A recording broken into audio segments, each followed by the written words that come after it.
Da da da da da da da da da da da da da da.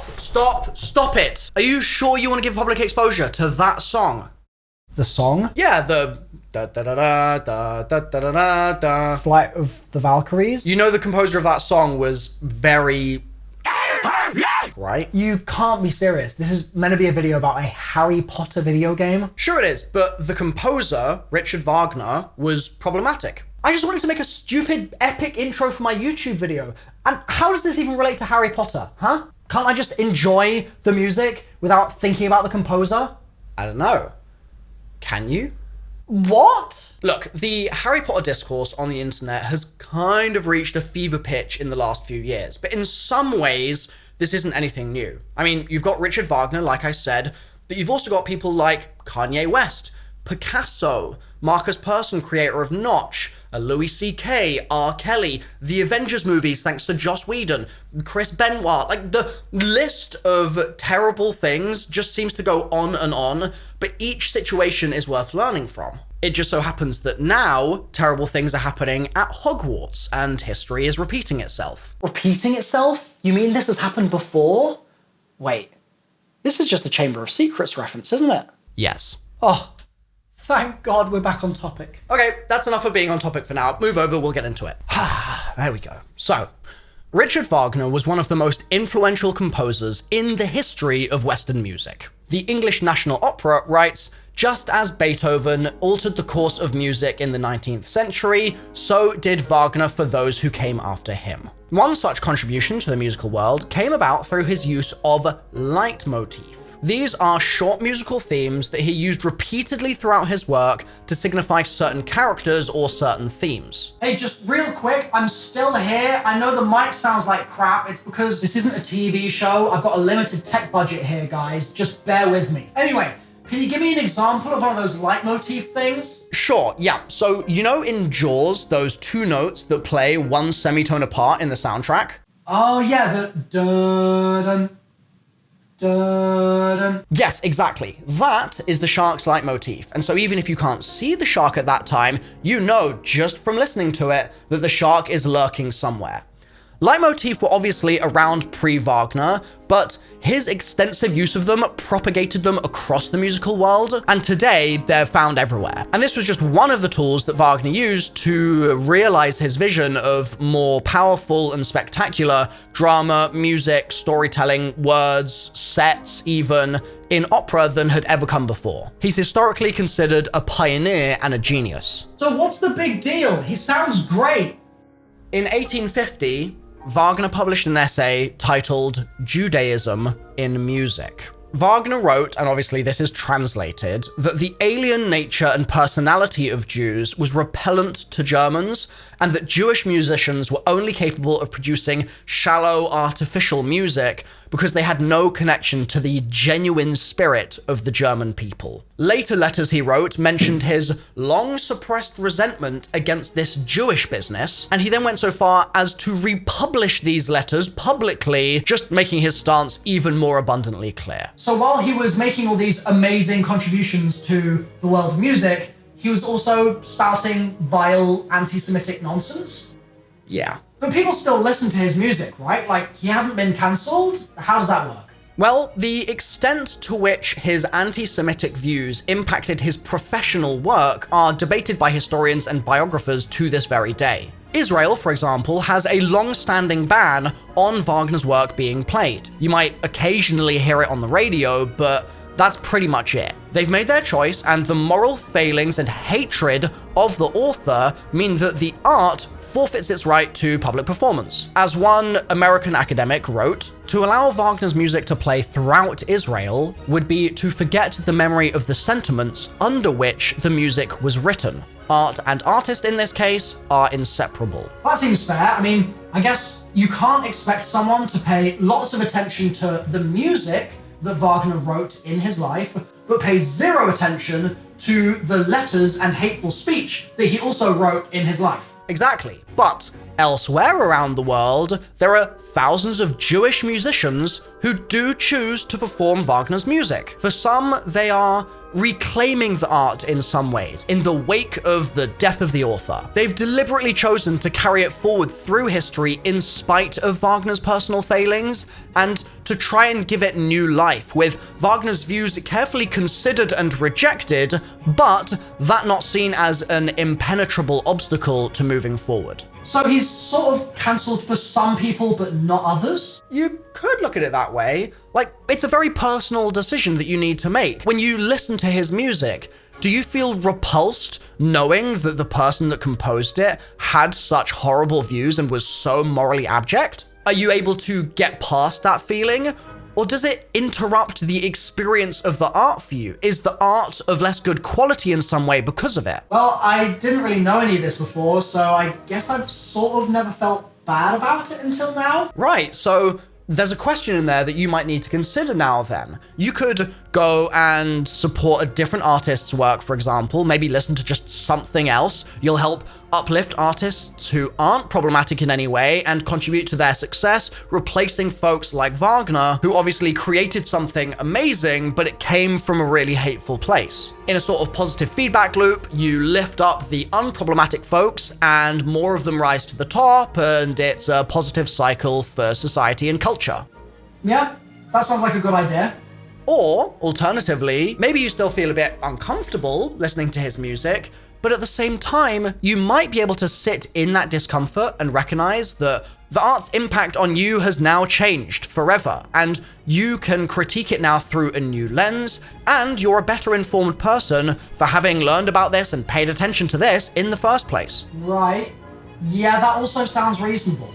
There is no one true right answer here, and people deciding to take different action to you doesn't necessarily make them objectively good or bad. They might not have considered some of this stuff, or they may have done and simply chose an outcome that was different based on their personal circumstances and how they see the world. I think it's important, it's crucial actually, to think these things through for yourself and to wrestle with all of the difficult decisions that come with doing that. But at the same time, hold some space, just a little, for other people that might just need some time to process things. I think it's a good idea to try and be compassionate while they do so. Yeah, fair, okay. I can see this getting even more complicated when you just factor in everyone's different perspectives and the whole lot. That's right. So, how much thinking have you done about this for the new Hogwarts Legacy game? Oh, God. I wanted to focus the start of this video outside the world of Harry Potter because, to be honest, so much of the discourse around this game has become so overboiled and hateful as well. Internet drama has a habit of doing this, obviously. It's nothing new to us all. I mean, some dispute will be going on and you can more or less follow and you can sort of see the arguments that different people are making and what the problem is and what the seeming solution might be, whatever, right? And then it blows up into the mainstream and all the straw man arguments come out. People start just brazenly lying, misinformation starts flowing, everything becomes ad hominem as well. And so nobody is communicating in good faith. Like, no one whatsoever. And so the average spectator on the sidelines is sort of looking at all of this going down and going, man, the only option right now seems to be to either run for the hills or run into the arena and start hacking and slashing and fighting to the death. And those don't sound like great options. There's certainly not a lot of room there for listening to other people, and there's basically none left for nuance. And it sucks because obviously that means that people stop listening to each other, so everything gets more polarized and no one sees eye to eye, and it's tough, man. I mean, the cultural battles in the arena mean nothing if the arena of culture itself burns down around you while you're fighting it. So I pivoted to Wagner for the start of the video here because I wanted to suck a bit of the oxygen out of the room and try and dampen that fire a bit, just to give people a little bit more space to think. There is loads of overlap between the way that we might consider Wagner's situation and the way that we might consider Hogwarts Legacy. There is difference also as well, but there are things that we can learn from one and apply to the other. And I think that it's a little easier to explore some of these concepts when they're introduced in an arena that isn't burning down at this present moment, as opposed to one that is literally on fire at all times and has been for the last 3 or 4 years. So let's try and apply some of those learnings, some of those concepts and themes from the Wagner conversation to the Wizarding world now. And to do that, we have to start with J.K. Rowling herself. There have been dozens of brilliant breakdowns of Rowling's position in the past couple of years, and so I'm going to be a little briefer than I otherwise would need to be here if I was the one that was going to break in this story. I'm not, spoiler alert. So please forgive me if it feels like I've glossed over anything that you think is important. I'm just trying to get to the main important points for this specific conversation, and a lot of other folks have stated all the extra detail better than I ever could, I believe. So, deep breath. Jesus Christ.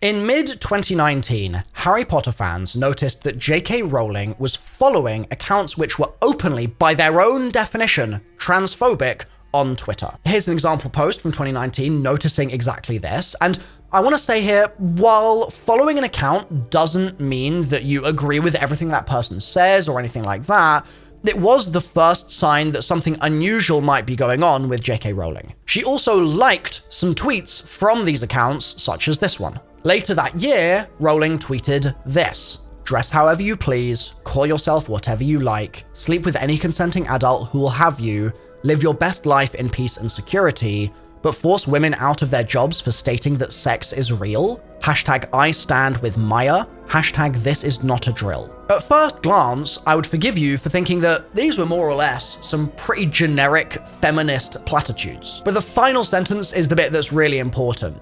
Who's Maya, first of all? What's the problem with stating that sex is real? That sounds like an easy argument to win, doesn't it? And to answer some of that stuff, we'll return to this momentarily. In mid-2020, Rowling tweeted this, quoting an article that mentioned people who menstruate, and saying, "I'm sure there used to be a word for those people. Someone help me out. Wumban, wimpund, wumud." And backlash ensued, so she tweeted this thread the following day. "If sex isn't real, there's no same-sex attraction. If sex isn't real, the lived reality of women globally is erased. I know and love trans people, but erasing the concept of sex removes the ability of many to meaningfully discuss their lives.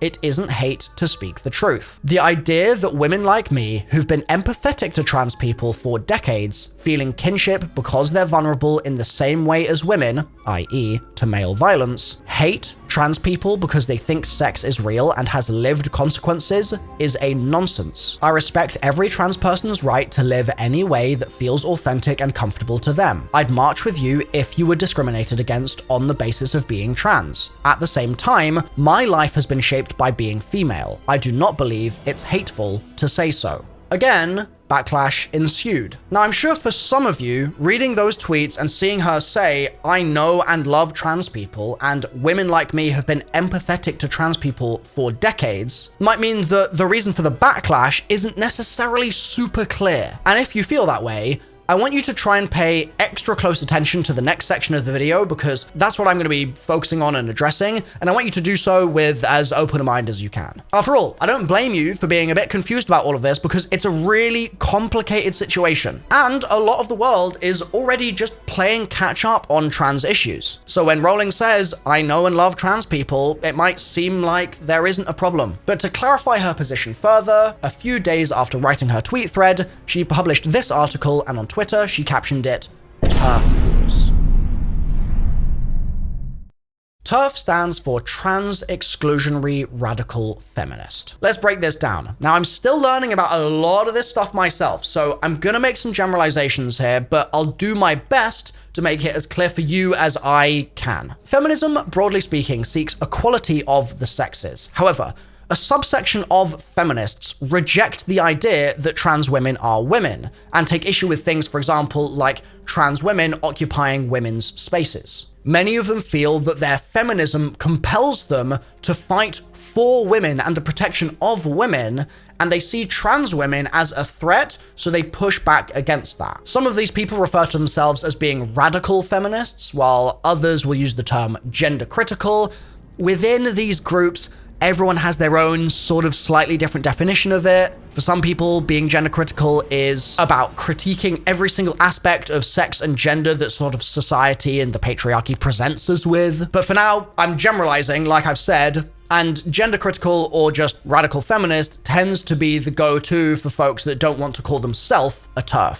or at least as far as I've seen. On the other side of things, trans-inclusive feminists say emphatically that trans women are women and should therefore be protected by the same rights and privileges that are afforded to women in society. The question of women's spaces isn't actually even really a question to them, because trans women are women. So women's spaces are trans women's spaces. There is no difference there. These trans-inclusive feminists say that excluding trans women from the category of women and from the feminist umbrella is transphobic, it's bigoted, and it results in prejudice against trans people based on nothing but their identity. So you can tell that it's a little wordy saying trans-inclusive, trans-exclusive all the time. So around 2008, trans advocates, trans people, and trans-inclusive feminists, you see what I mean about it being mouthy, started labeling the aforementioned gender-critical folks, the trans-exclusive feminists,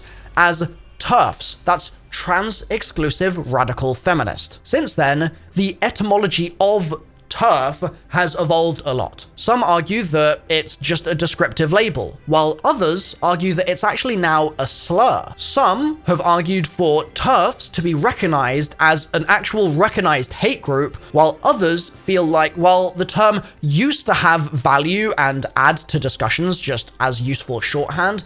It's now become defamatory. And all of these people in this sort of imagined conversation that I'm having here, I think would all agree that the actual emotional charge on the language and the use of that language has definitely changed a lot in the past 15 or so years. So as you might have guessed, Rowling's tweet to her article was labeled TERF Wars because through all of the tweets that she'd posted, people had evaluated her opinion and seen that she seemed to be trying to express some feminist viewpoints, but she was also being critical of some trans issues, and therefore they had labeled her a TERF.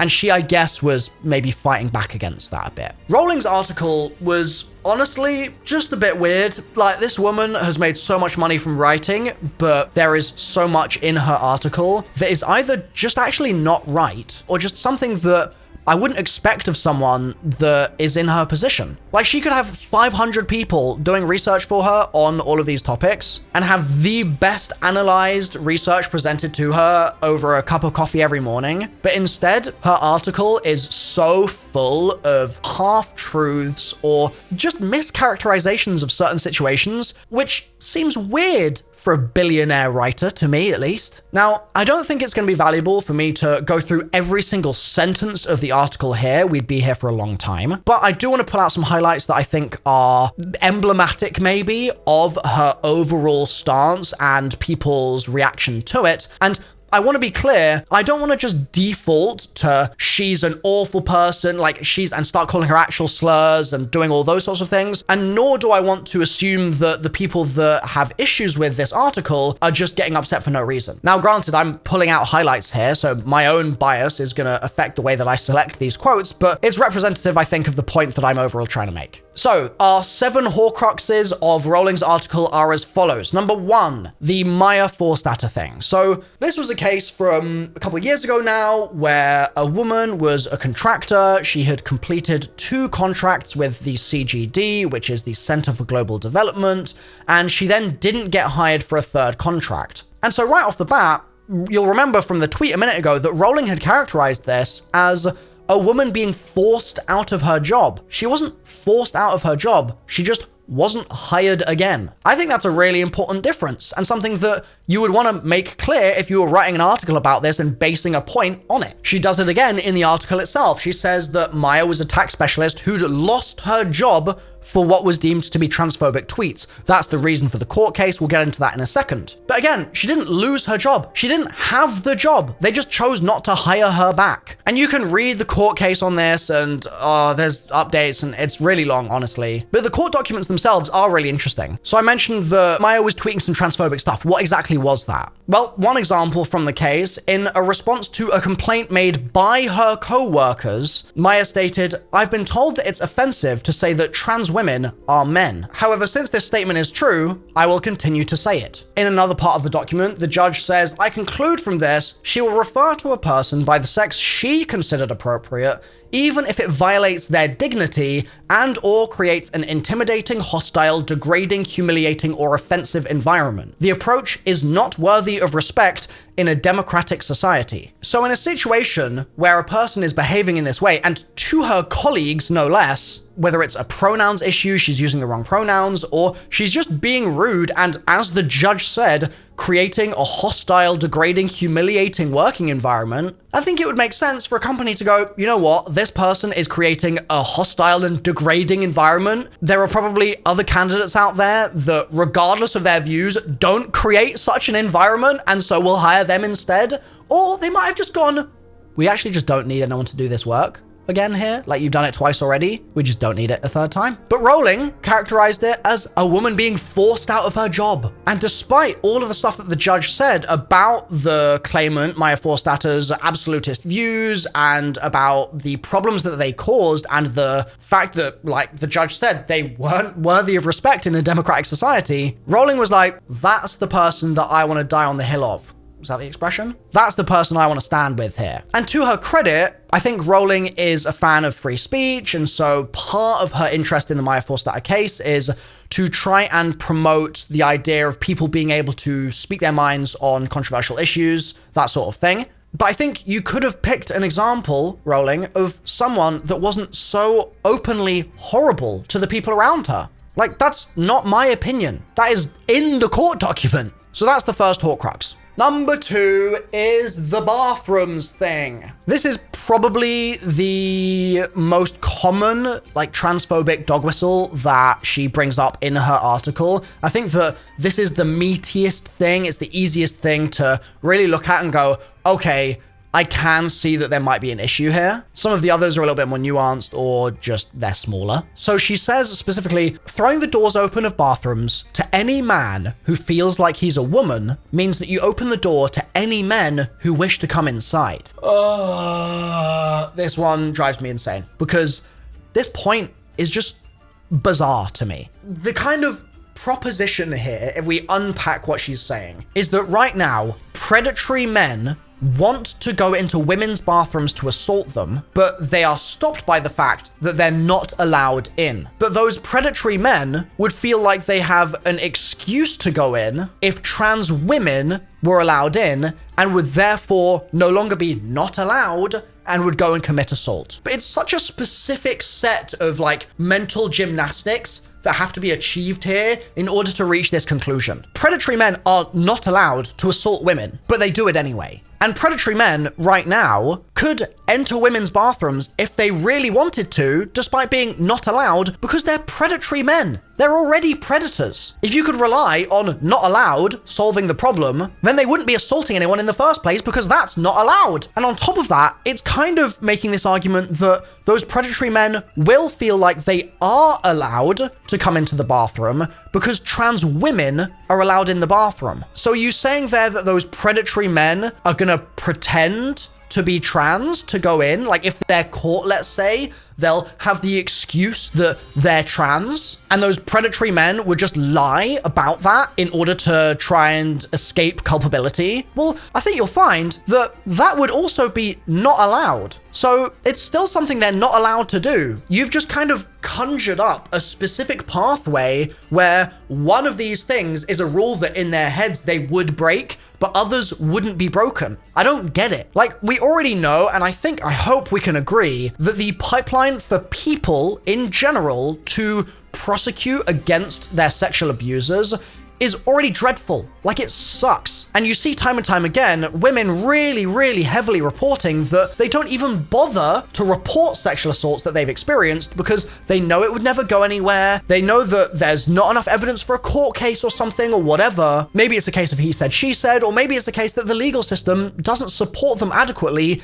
in their attempts to create that report and to get through that court case or whatever, to seek justice. So there is already a massive problem here. Like, regardless of the bathrooms thing, this is already an issue. A lot of predators already get away with it. So this specific contrived situation in which they might also be able to get away with it, which doesn't really make any sense, to be honest, but just running with it for now, that is going to make zero material impact on a system that already doesn't work. And I'm not saying that it not working is fine, obviously that's an issue, but it's like you're putting a band-aid on your forehead when someone's just cut off your leg. Also baked into this, you can read it this way, is the idea that maybe predatory men would actually transition in order to go into bathrooms and assault women, which is so contrived. It honestly sounds like I'm making things up just to try and back up my own argument, but I'm not. Like, this is how absurd this whole argument feels to me. Like, you can't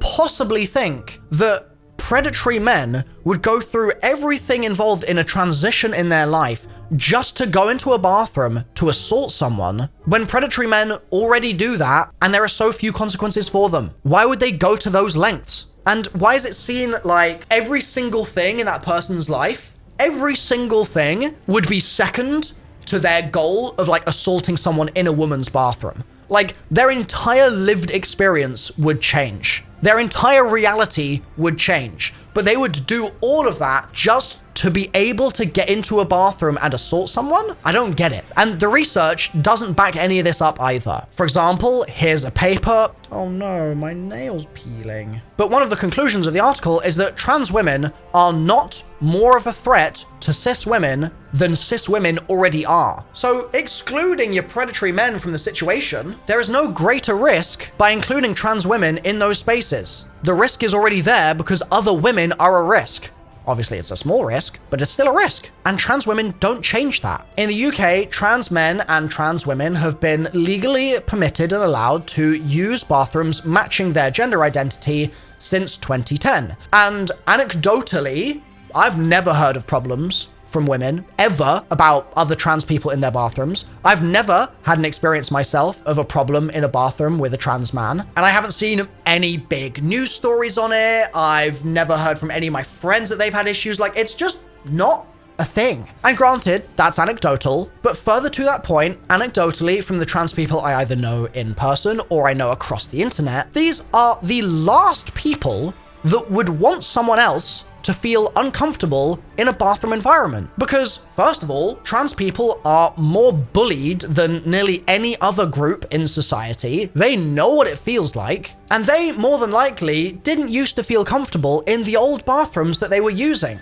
And all of these wonderful people are conscientious enough to recognize that they don't want to do that to anyone else. They want to just live their life. They just want to pee, bro. Like, they don't want to do anything to anyone other than exist. And they know that there is all of this phobia of their existence in these spaces, and so they make huge accommodations about that just to try and make other people feel more comfortable. Like, they are constantly trying to make other people feel more comfortable just to, like, appease them for existing. It's honestly really sad, but they do these things. So to characterize it like these people are coming in and they're bringing all this bad energy and potential for assault and things really feels disingenuous to me. Moreover, if you reverse the situation and you say, okay, well, sorry, but trans men and trans women are no longer allowed to use bathrooms matching their gender identity, that's going to mean you're going to have big, butch, burly trans men in women's bathrooms. So the problem does not go away. Like, some of these men, not all of them, because everyone goes about it in their own personal way and in a way that matches what they feel is appropriate for their life, but some of these men, these trans men, have had gender reaffirming surgeries. Like, they completely present as men in such a way that you wouldn't be able to tell that they were trans men. You would just think it's a man. And so in a world where you do only supposedly have cis women in the women's bathrooms, it's surely going to be a lot more startling to see a trans man in there who looks, presents, acts, talks, everything like a man when you're expecting it to only be cis women. Like, if men being in the space is the issue, sorry, but you still got men in the space because that trans man is not allowed to use the men's bathroom. And this is a problem, by the way, completely removing trans people from the conversation. Like, you've got a lot, for example, and I saw a really good point about this by ContraPoints. I think she's controversial. I don't know why she's controversial. A lot of her videos are amazing. I'll link it below. But she makes this point that butch lesbian people very often end up in situations in women's bathrooms where they are being abused, especially if they are more male presenting. If you ask them, they wouldn't say that they're a trans man or anything like that. They would just say, I'm a woman, but I present maybe androgynous, or I present with more masculine clothing or hairstyles or whatever the hell. And those people get so much abuse in women's bathrooms from cis women. So the problem is already there. The problem is people being awful to other people. And you cannot fix that problem by just sort of selecting little subsections of society and going, nah, let's not let them in. Let's just keep them out as well. Because they're not the issue. The issue is society's overall structure and the fact that assault happens in the first place. Now, through all of this, I want to be clear. I think it's important for women to have spaces where they feel safe in society. I don't think that's controversial. But at the same time, ignoring everything else in the conversation here, if someone looks like a woman, acts like a woman, speaks like a woman, like all of the things that present someone's image to you of who they are as another person in your world as a woman, and maybe they've had surgeries or maybe they haven't, but they still look like a woman, it doesn't make sense to me for that person to have to go into the men's bathroom. Like, if predatory men are the problem, are you saying that there aren't any predatory men in the men's bathroom? Like, are they all outside queuing up for the women's? Because it's surely in your interests as a feminist and as someone who says that they love trans people to want to protect those trans women. And if you're sending them off into the men's bathroom, then surely you recognize by your own point that you're making that that would be an issue. I really hate this Horcrux. It's like such a tenacious one. It's just so tiresome, this conversation, honestly. So let's have another joyful conversation on Horcrux number 3. The fear of the explosion of people transitioning. So this one, more or less, is a point that she makes where she says that she's worried that cis women will transition, alter their bodies, and then regret it. And again, we can break this down into a couple of different separate viewpoints or areas. First of all, let's talk about detransitioning, what that is. So trans people might come out of the closet and say, actually, I have come to terms with the fact that I'm a trans man. And in that scenario, they might get some kind of gender reaffirming surgery. Like, for example, they might want a flat chest, things like that. And then Rowling is worried that that trans man might go, you know what? I actually am not a trans man. I'm a woman and I want my chest back, but I can't get it back now because it's gone. And so that person might then detransition, which is the process of going, okay, well, I'm going to sort of revert back to living my life as a woman. And the way that Rowling characterizes it is that detransitions happen in instances where people are like, oh, I made a mistake. I got it wrong. I am a woman after all. But if you actually look at detransition rates, they're tiny. Like, they're very, very tiny. Between like 0.3% in some studies to about 3% max in others. I'll present some stuff on screen here from 2022, so we've got up-to-date data. And the studies that are being done on folks that do decide to detransition often find the majority of the time that they do so because they're discriminated against so much for being trans and for presenting to the world the true expression of themselves that they feel internally, that they are forced back into the closet. And many of them intend to re-transition later at a time where either it's more acceptable societally or they've just got more of a stable life around them which they can lean on for support while they do so. So I think that it's a valid concern to say, well, are you sure about this? Like, is this definitely something that you want to do? And are you sure that this is right for you and your body? I don't think it's fair to like take 100 people in a room who have transitioned and say, like, are you sure this was right for you? Like, was this the right move for your body? And when 97 of them say, yes, absolutely, emphatically it was, finally. And 2 of them say, I don't think it was, just because I'm being bullied a lot right now and it's a bit more than I can bear. And so I'm gonna go back on it for now, just for the time being, and then rejoin the 97 a little later. And 1 person in the room goes, yeah, I'm really conflicted, and I think maybe that I'm gonna go back and that this isn't for me. It seems weird to me to take that 1 person and go, yeah, I'm gonna focus on this little tiny percentage, which is already a little tiny percentage of people that actually transition anyway in the population. It's still a problem. Like, I still would want to give support to that person that felt like they needed to detransition when the other 99% didn't. But I don't think that it's fair to say, well, based on their experience, we should be worried about the explosion in this happening because it's so clearly the wrong decision for them. Well, like, actually, for most of them, it's actually the best thing they've ever done. She also mentions the idea of, like, being a young, bullied child when she was growing up, and she had problems at home. I think she might have had abusive parents, things like that. And her father, I think, specifically said, I would have rather had a son than a daughter. And so Rowling says that in a different world, there's a chance that she might have heard those things and gone, well, I'll transition then to, like, make my dad happy. And I think if we're really, really generous, we can follow this line of reasoning and think that it kind of makes sense. Like, if someone's really bullied and they're having a really tough time in their life, and especially they're a woman who is suffering from the consequences of a patriarchal society, you might think that becoming a man could be like an easy out, but it's myopic. Is that the word I'm looking for? Yeah, it is.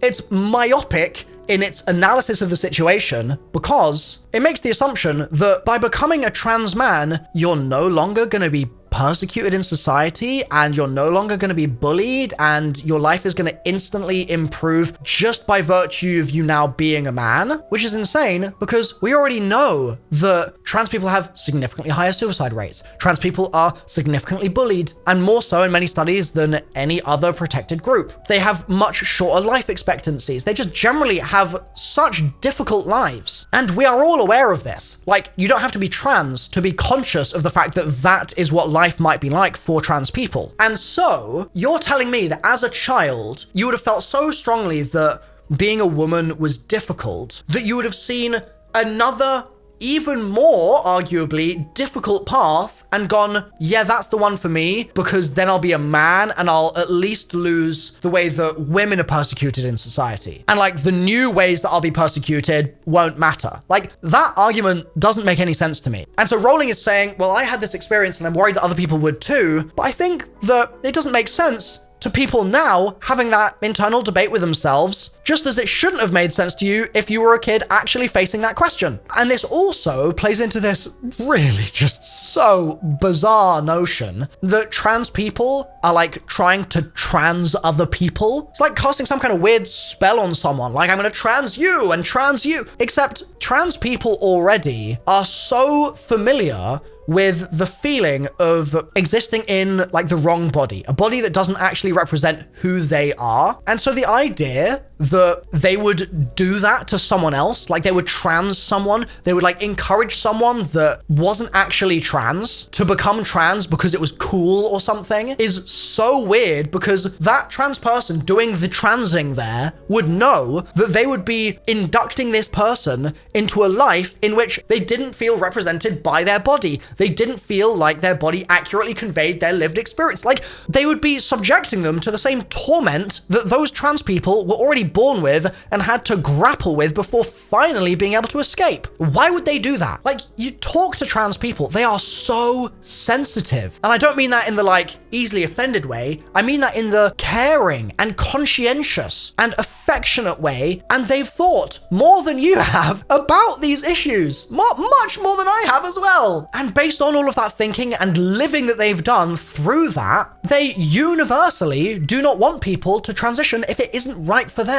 Like, there is no agenda here. They just want to be able to live their life and be protected by the law when it's important to, because they're heavily persecuted. Again, another caveat, because this is the internet, is it a problem that J.K. Rowling experienced misogyny and generally feelings of self-hatred and things like that about being a woman when she was younger because she was subject to some really horrible people in society, and that is the way that society is constructed in many ways because of its patriarchal nature? Of course that's a problem. And of course, I, as a feminist, like I said, I am seeking equality of the sexes. And in this instance, child J.K. Rowling was not feeling the effects of an equal world, but rather one very much tipped against her. And that's not something that I would wish on her or would wish on children today. I just don't think that it's productive to fearmonger that somehow because of that, people are going to default into transitioning like there are no checks and balances in place, like it can happen overnight, and sort of ruin their life because of it, when that's just not what the data shows. But this brings us on quite nicely, in fact, to Horcrux number 4, which is her childhood and also the assault that she experienced. So we've actually talked about a lot of her childhood stuff already. There's been some sort of overlap between these Horcruxes. Maybe they're like 2 chains in a chain link fence. So in the article, Rowling mentions that many years ago now, she was assaulted by a man. And so obviously, this entire conversation and her having to write about it is sensitive for her. It's coming from a place of hurt and a place of trauma. And so as much as I think that some of the things that Rowling has said, for example, the whole trans people in bathrooms Horcrux, is absurd, ridiculous, flat out wrong, harmful, etc., I also want to be willing, just for the purpose of this video at least, to give her a little space to say, okay, you were assaulted, and that's clearly influenced your worldview. And as a feminist also, I'm sure that having to relive those thoughts and those experiences, those feelings that she experienced at the time, bolsters her feminism and makes her even more militant in her feeling of urgency in trying to fight for and protect women. Like, her intentions here, I think, would be unfair to distill to simply being, well, she's transphobic, she hates trans people, and that's the end of the story. I think that in generalizing in that way, you lose the context, which I feel like is relevant, which is that she is a sexual assault survivor. And so things like women's bathrooms might be really important to her in such a way that she feels like that place, that sanctuary needs to be preserved at all costs. And I want to be delicate here because I think that she is a human being worthy of some compassion. The problem is when that compassion is used as a shield to mean that she therefore must be correct because she experienced something horrible. And I think this is where this becomes a Horcrux, not just a sub-story, which is that she is coming at this entire debate through a specific lens. And I think that it's worth us acknowledging the lens, but that doesn't mean that she isn't participating in a debate. Do you know what I mean? The key through all of it, I think, is to remember that Rowling's bad experiences, both through her childhood and with this assault, are in themselves problems that need to be worked on, but the solutions to those problems cannot be solutions which also marginalize and exclude trans people from living dignified lives. Horcrux number 5. This one's about the difference between trans women and cis women. It's a weird one, but so is so much of this. So Rowling says, it isn't enough to be trans allies. Women must accept and admit there is no material difference between trans women and themselves. I think she's being facetious, but I actually can't quite tell, so I'm going to take this at face value. I think if you spoke to any trans woman, she would tell you that there are definite, obvious material differences between her and her lived experience and some random cis woman and that cis woman's lived experience. Like, obviously, the trans woman has had a materially different life to that cis woman. So I think the phrasing of this is just bad. But maybe what Rowling is saying is that the trans women are women statement is the thing causing problems. Like, it sort of seems, and again, I'm putting words into Rowling's mouth here a little bit, but I'm trying to piece together what it is that could be the point here. It's almost like Rowling is saying trans women aren't women because I'm a woman and I am the only type of woman possible. And for someone else to say that they're a woman, like, infringes on my understanding of me being a woman, and therefore it's not true and I refuse to accept it. Like, as far as I'm concerned, just because trans women are women, just like cis women are women, doesn't mean that the cis women are, like, crowded out of the category. Like, there is space for both of you, and I don't think it negatively impacts women in any way that trans women are able to categorize as women. It's obviously possible for different women to have different experiences and to still be women. Like, let's take a woman who is infertile as an example. Is she still a woman? I certainly hope you'd say yes. I think it'd be pretty dehumanizing if you said no. But she's got material differences to a woman who is fertile. And that woman has material differences to someone who is trans. And I don't think trans people are against being aware of those differences. They're just saying there are differences in the group, but that's not a problem because we're all women. It's the umbrella. It's fine. Oh, I'm getting a bit lost in the weeds here, but the important thing, I think, is to recognize that for this particular Horcrux, the obsession with material differences leads to picking one of those material differences and saying, and therefore, my dear trans woman in front of me, you're actually a man because of that material difference, which doesn't really align with the sort of dialogue you'd expect from someone that knows and loves trans people. Like, what are you arguing, Joanne? I don't get it. This Horcrux is very confusing for me. So we're going to move on to number 6. This one's about keeping trans women safe. Rowling says, I believe the majority of trans-identified people not only pose zero threat to others, but are vulnerable for all the reasons I've outlined. Trans people need and deserve protection. Like women, they're most likely to be killed by sexual partners. Trans women who work in the sex industry, particularly trans women of color, are at particular risk. Like every other domestic abuse and sexual assault survivor I know, I feel nothing but empathy and solidarity with trans women who've been abused by men. That's really nice.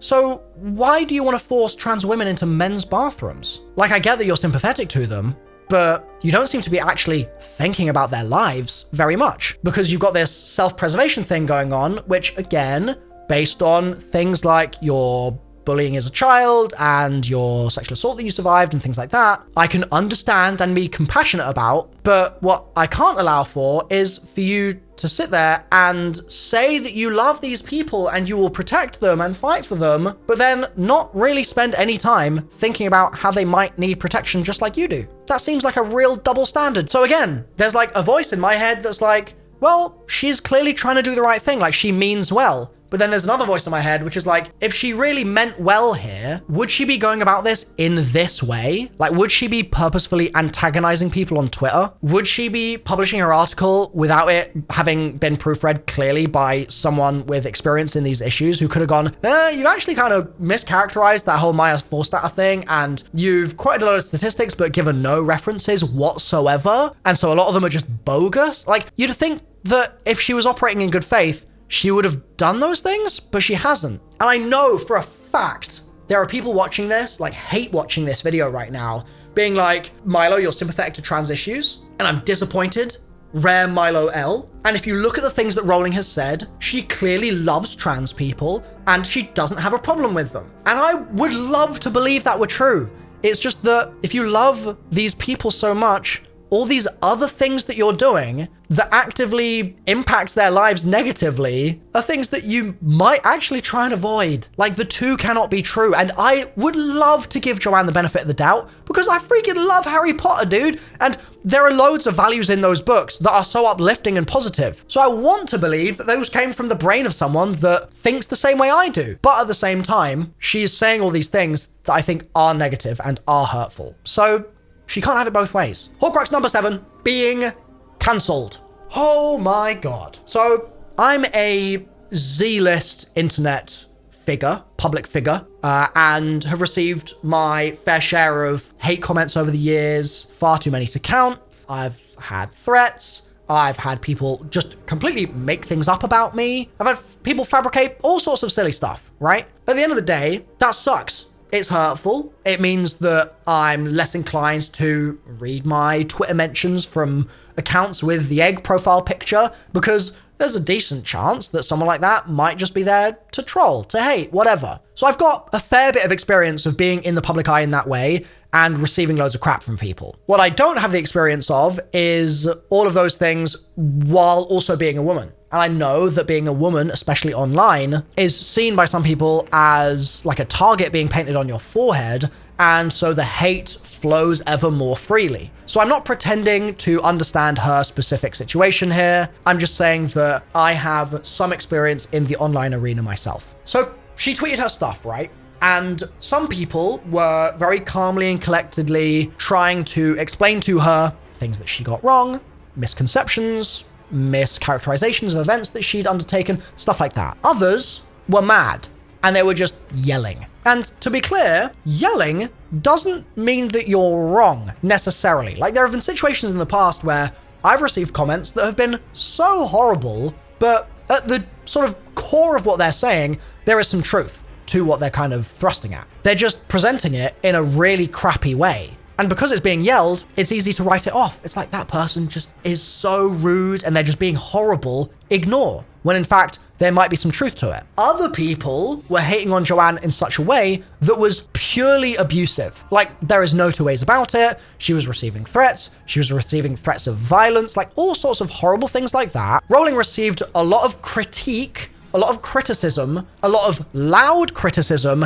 and a lot of hate. And the hate, I do not excuse. It's not acceptable. It's not okay. It's never okay to threaten someone, especially with threats of violence, things like that, because they have different views to you. Not cool, obviously. But just because there are those people there doesn't mean that the loud people that are critiquing you or just the quiet people critiquing you are wrong or worth ignoring. Like, she talks about maybe 4 or 5 cancellations. If anything, that's a sign that being cancelled means nothing, because you shouldn't be able to get to cancellation 4 if they actually made a difference to someone. But that's besides the point. I'm not a big fan of the whole, like, cancel culture zeitgeist myself anyway. But, like, let's look at what you're saying, Joanne. I mean, like, you've tweeted out this article saying that you think Magdalene Burns is an immensely brave young feminist. But Magdalene Burns has tweeted things like this, which you've liked.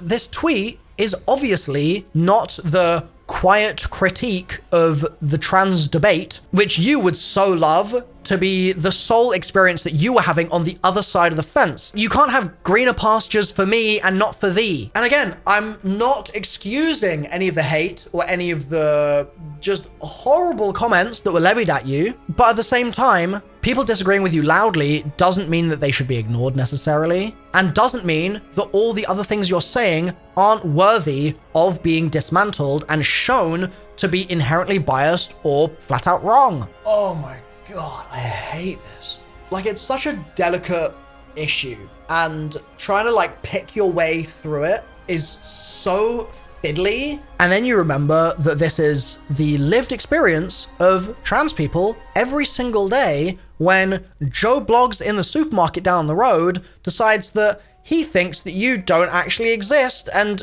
you're a woman, not a man. Like, they must be so tired of this shit. Because I am, and I'm just dipping my toe in. Christ almighty. If that alone isn't reason to be sympathetic to these people, I don't know what is, honestly. So, as much as Rowling said in her article, trans rights are human rights, and of course trans lives matter, still, despite that, her views invalidate the identities, in many ways, of an already incredibly vulnerable, marginalized group. I hope that it is now clear why people call Rowling transphobic. I think that you can hopefully appreciate a little better why people are saying that they no longer feel like Harry Potter is a safe and inclusive space, or not the one that it once was. Because for many years, people felt like Harry Potter and the wizarding world was somewhere where they could go and just be themselves and that was okay. And now it's like, oh, well, I can go there and be myself, but I might have to sort of like debate if I'm materially different to the people around me. And that suddenly starts to not really feel so inclusive anymore. So, days after Rowling posted her article, Warner Bros. Published a statement about the situation. It's relevant not only because Warner Bros. Produced the Harry Potter films, but the Warner Bros. Games kind of like subsidiary are also the publisher of Hogwarts Legacy, and the developer of Hogwarts Legacy is another Warner Bros. Games subsidiary. The statement reads as follows: "The events in the last several weeks have firmed our resolve as a company to confront difficult societal issues. Warner Bros. Position on inclusiveness is well established, and fostering a diverse and inclusive culture has never been more important to our company and to our audiences around the world. We deeply value the work of our storytellers who give so much of themselves in sharing their creations with us all. We recognize our responsibility to foster empathy and advocate understanding of all communities and all people, particularly those we work with and those we reach through our content. Obviously, they were in damage control mode, but they were in a really weird damage control mode here because they're trying to appease like the internet that's mad about J.K. Rowling, and they're also weirdly trying to appease J.K. Rowling. They worked so hard in this message to say it's important to value the work of our storytellers, and particularly those we work with. Like, did you really have to suck up to her in that way in this statement? I don't know. Maybe they did. I'm sort of surprised that Rowling wasn't sued for damaging the brand. Like, they own so many of the rights to it. At this point, that would seem like it might make sense, but I guess it's her personal views, so it's protected and all that sort of stuff. Anyway, the statement basically says nothing. So WB, as far as I'm concerned, it's an L. Sorry. Later in 2020, the Hogwarts Legacy game was announced, and the controversy began anew. In a world where Rowling just didn't have a Twitter account, the announcement would have been met with nothing but joy from fans worldwide. I mean, to this day, the Hogwarts Legacy trailer is the most viewed trailer for a game ever on the PlayStation YouTube channel. Millions of people were and are so thrilled at the idea of playing a fully realized Harry Potter game, finally being able to experience the wizarding world with all its bells and whistles in glorious 4K and enroll themselves in Hogwarts at last. But there were obviously also people that saw this and went, man, this stings, because I would have loved this so much, but the wizarding world no longer feels like a place that I can safely have a joyous experience without also being hounded by J.K. Rowling's transphobia and reminded of that at every turn. Now, as the game was developed, WB Games made various further statements to try and appease the fans who were hurt by J.K. Rowling's comments. For example, after the game was revealed, they updated the FAQ to say, J.K. Rowling is not involved in the creation of the game, but as creator of the wizarding world and of one of the world's greatest storytellers, her extraordinary body of writing is the foundation of all projects in the wizarding world. This is not a new story from J.K. Rowling, however, we have collaborated closely with her team on all aspects of the game to ensure it remains in line with the magical experiences fans expect. So that's kind of weirdly worded. She's not involved with the creation of the game, but they've collaborated with her team closely to make sure they get things right. I mean, honestly,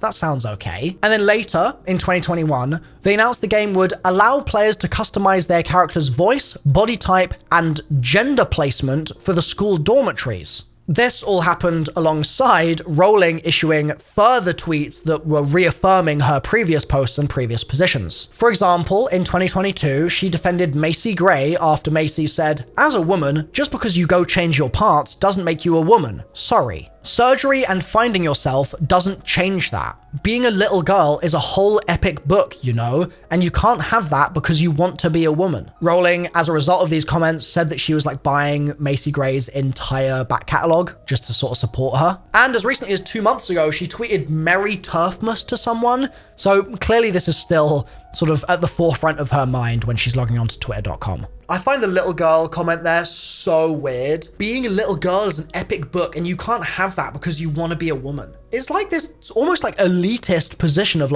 I'm a woman and that's special and you'll never have that, you little rat. What is going on there? You can still have the experience of being a little girl just because adult trans people are able to live lives with the identity that they feel is appropriate for them.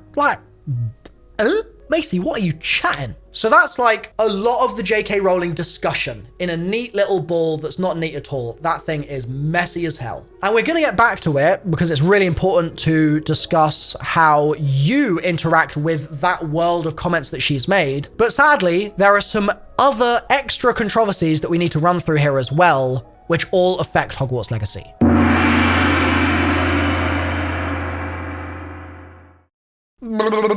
Here we go. In February 2021, Liam Robertson from Did You Know Gaming noticed that Troy Leavitt, who worked at Avalanche Studios, had a YouTube channel. On the channel, Troy, who was working on Hogwarts Legacy, had posted dozens of videos since around 2016. Many of them focused on controversial topics in gaming and sort of internet culture, such as the Gamergate harassment campaign, video titles such as The Injustice of Social Justice, Are Thought Crimes Becoming Real, and In Praise of Cultural Appropriation. Now, at face value, those titles don't sound good, but I'm not taking them at face value. I want to actually hear the guy out. So I watched all the videos, I watched a bunch of his content, and I want to take The Injustice of Social Justice as an example. In the video, he more or less makes the argument that social justice is unfair because while the justice of law and order is based on systems that apply the same rules for everyone,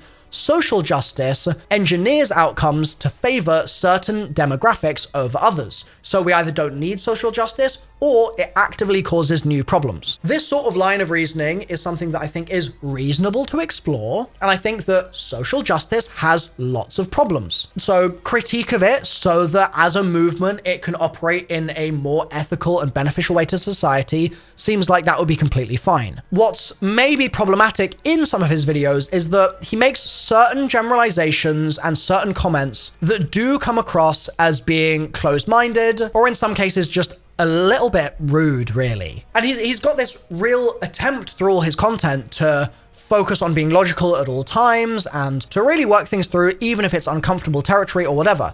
And that aspect of things, I respect. I don't want to make it seem like I think that just by virtue of having this conversation, he's a terrible person. But for example, he's talking in this video about the wage gap between men and women. And he's arguing that if you adjust for certain factors, the wage gap is actually smaller than some people say that it is. And he makes this sort of offhand comment saying there is still a wage gap, but we can chalk the wage gap up to women just being less assertive in their wage negotiations than men. And it's like, okay, well, Troy, you have to recognize that by making a comment like that, you sort of seemingly are willfully ignoring the other structures in place in society, the culture that we've arrived at in society, which might contribute to women not having the space to negotiate their salaries to be higher and to be assertive in the same way that men can. For a lot of women in the workplace, if they're assertive, they're just seen as a bitch. They're seen as being too emotional. They're seen as being bossy. And especially in older generations, that same behavior exhibited by a man is seen as just being assertive, being a leader. And so obviously this is something that women are very aware of, and many women,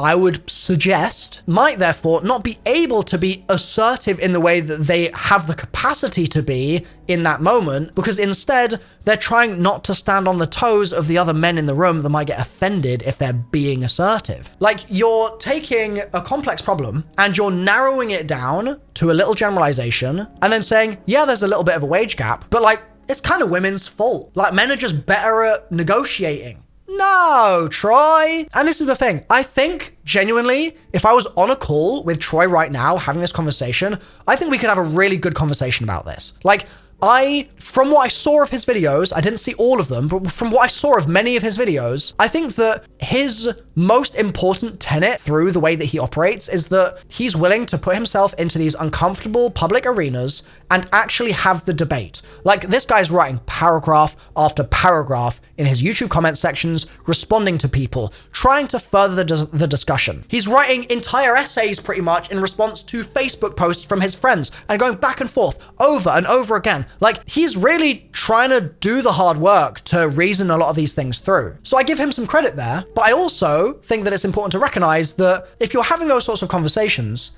and you're saying things that come off at the very least to just be a little insensitive, and at the worst to be readable as potentially being a misogynistic comment, things like that, then obviously people that are invested in the world that you are currently building like a sequel to, an expansion of in Hogwarts Legacy, those people might look at what you're saying and be like, wow, this guy seems like someone that's just a bit rude or a bit mean or not very nice. And I don't think that there's any crimes that he's committed. I just think that people went, oh, that's not very good. And also, some of these kind of conclusions he's come to are just like missing the wider context in a really big way. I personally disagree with him on a bunch of different things. I think that a lot of his more controversial videos are interesting, but I still disagree. But I also disagree with loads of YouTubers posting videos, so that's really not that unique. What is more unique is that he was a senior producer at Avalanche Studios when all of this started to get more attention. And 2 weeks after Liam Robertson announced to the world via Twitter that Troy had a YouTube channel and tweeted about it,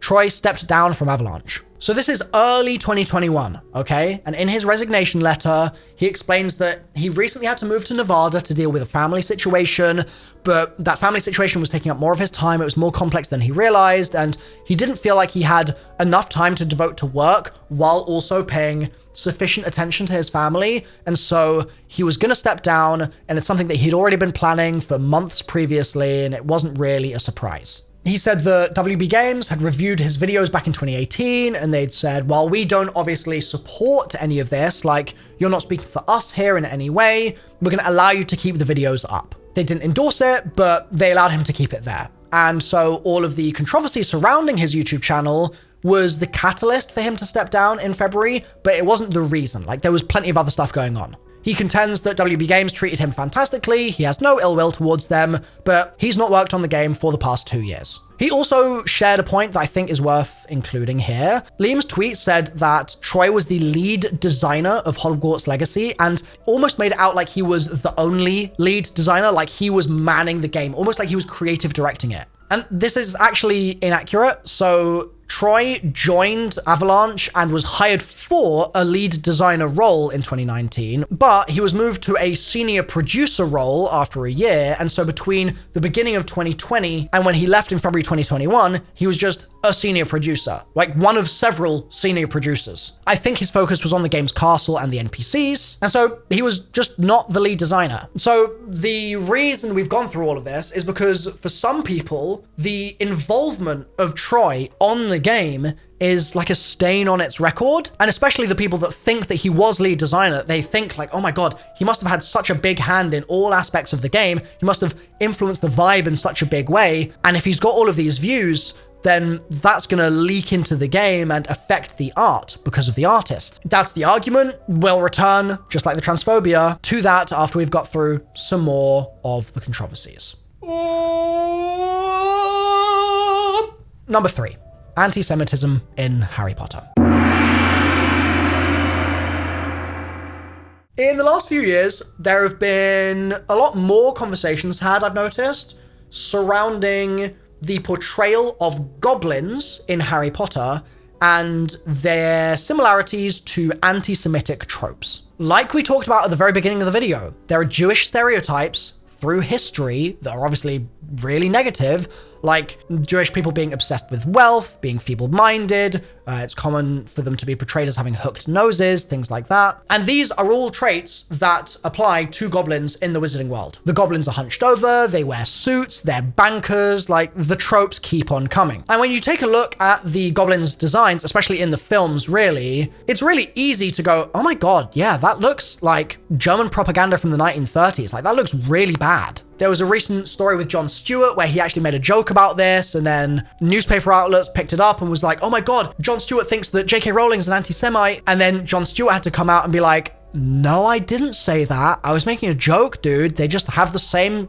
characteristics. So that was a whole thing. But let's take for a moment a look at Rowling's record herself. In the mid-2000s, there was some discussion about how the Death Eaters were very similar to the Nazis, and the way that they portrayed in the books and the way that they thought in the books matched with a lot of the ways that Nazis justified their own actions. And Rowling also had some interviews where like she visited various like Holocaust museums and things like that. And across all of those instances of interactions or events that I can find, Rowling showed zero anti-Semitic views whatsoever. She condemned them, just as you'd expect. And since then, her position hasn't faltered. Like a few years ago, she was talking about anti-Semitism in the UK, in UK government, things like that. She was really lauded for that. Different rights groups and stuff, protecting Jewish people, were really in favor of what she was saying. Like, she's got a good track record. In her art, though, yeah, the tropes do line up. But I think, at least in part, this is due to those tropes having permeated Western culture and folklore to such a degree that when Rowling is borrowing from common folklore and legend and things like that, she is therefore borrowing from stuff influenced by anti-Semitic tropes. Does that make sense? Like, Goblin-like features may be rooted in anti-Semitism, but Rowling didn't create that trope. She just continued to use it. And so I think maybe the problem more is her failure to be self-critical about the work that she was borrowing from and how that might be perceived in a new age in the 2000s, when we know a lot more about prejudice and anti-Semitism in history. And in general, society is much more aware of the culture it's consuming and its history and its problems. Like, Rowling could have also noticed that her goblins were lining up with that trope and put a stop to it, but she didn't notice. And I think that's more the problem. I think it's less she made a conscious decision to try and make them seem like Jewish people, but rather I think that she just didn't realize, because she wasn't being reflective enough and self-critical enough in that moment to go, you know what, let's not continue this sort of look, because it continues something that historically is harmful to Jewish people. The campaign against anti-Semitism said the following about the situation. The portrayal of the goblins in the Harry Potter series is of a piece with their portrayal in Western literature as a whole. It is the product of centuries of association of Jews with grotesque and malevolent creatures in folklore, as well as money and finance. The mythological associations have become so ingrained in the Western mind that their provenance no longer registers with creators or consumers. So this lines up pretty perfectly with what I just said. I don't think it registered with her, and I don't think that she chose to do it consciously, and I don't think that she's anti-Semitic. They go on to say, those who continue to use such representations are often not thinking of Jews at all, but simply of how readers or viewers will imagine goblins to look, which is a testament more to centuries of Christendom's anti-Semitism than it is to malice by contemporary artists.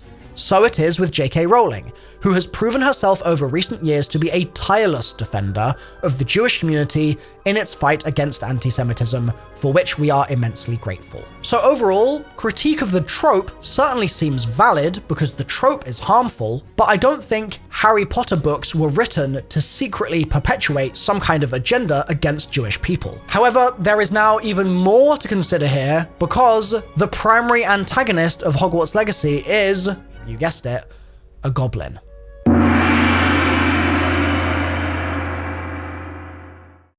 The main antagonist of the game is called Ranrock, and based on the game's marketing, he seems to be organizing some kind of goblin rebellion. Goblins in the Harry Potter universe are not on equal footing with wizards, and through time, there have been various goblin rebellions to try and fight for their rights to be able to use magic on their own terms, free of subservience to wizards. Rowling has been criticized for this in the past, and this same criticism also actually applies to other controversial issues in the book, such as the existence of house elves.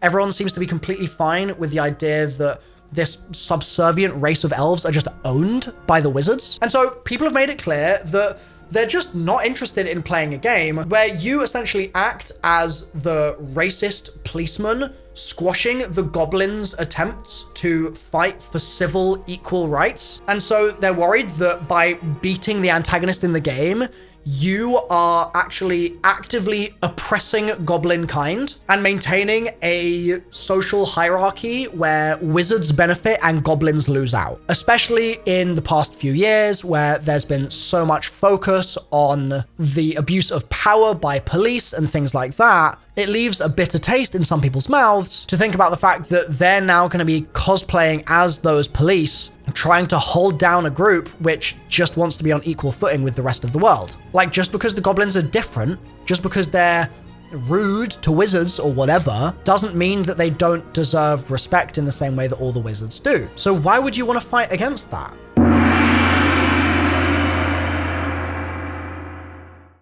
The good news is that I've played the entire game. I know that might be a surprise because it came out today, but I got a review copy. I didn't buy it. I got sent it by Warner Bros. There's my disclosure, I guess, for that. And so now I feel like I can speak directly to and address all four of these horsemen of the Problemocalypse: Rowling's transphobia, Troy Leavitt's involvement, anti-Semitism, and goblin oppression. Well, let's talk about some things that are in the game first. Does Troy Leavitt's involvement seem to have seeped in a negative way? No, not at all. In fact, the NPCs and the castle that he worked on seem to function completely fine. They are free of anything that I would describe as problematic. Like, in-game, those things are great. And overall, the tone of the game is exactly as you'd expect from a Harry Potter game. Like, it's all about being uplifting and friendship and all those things. It's been 2 years since Troy worked on the game. I don't think his YouTube channel was as bad as some outlets reported it to be. I do think that Troy maybe should have reconsidered the way that he framed a lot of those videos, because in a lot of them, he's presenting things in a way that's just not productive, and sometimes it feels like he's trying to sort of score internet points a little bit. But Troy left years ago, and the game is very different to when he last worked on it, and I don't think that this is a reason to be particularly concerned about the game. So straight away, let's strike down a horseman. Second, are Rowling's transphobic views shown in the game at all? Like, are they spoken to in the game? How does that work? Well, you'll be pleased to hear that Peeves the Poltergeist isn't sliding down the banisters screaming, "I'm a TERF, you're a TERF, everyone's a TERF these days." All of that stuff is not in the game, of course. And actually, there's some stuff in the game that seems to be kind of in direct opposition to some of the stuff that Rowling has said herself. So let's be specific. You'll notice that I've changed clothes. I'm recording this segment a little later because I wanted to see what other people were saying about this character, as well as present my own opinion about her. So we're going to talk right now about the new Harry Potter character, Sirona Ryan. This is going to involve some minor spoilers about a very early main story quest and some minor spoilers about a slightly later in the game side quest. You first meet Sirona just after a troll has attacked Hogsmeade and you have fought that troll off. You've basically saved the village and you head to the Three Broomsticks pub just to wind down a little bit. She owns the pub, so she greets you, she says thank you, congratulations, etc. And then this moment happens. The only brutes we usually have to deal with are... How timely. Your clientele's not what it used to be, Sirona. Not to worry, Victor. Once the two of you leave, the caliber of my clientele will greatly improve. I wouldn't do that if I were you, Theophilus. Come now. No need for theatrics. I'm only here for this one anyway. My friend is enjoying a well-earned butterbeer. Only want a quick word. Perhaps you didn't hear me. I said, my friend is busy. One would think you all had enough bloodshed for one day. Come, Theophilus. The Three Broomsticks isn't what it used to be. Let's take our galleons elsewhere. Can't drink butterbeer forever.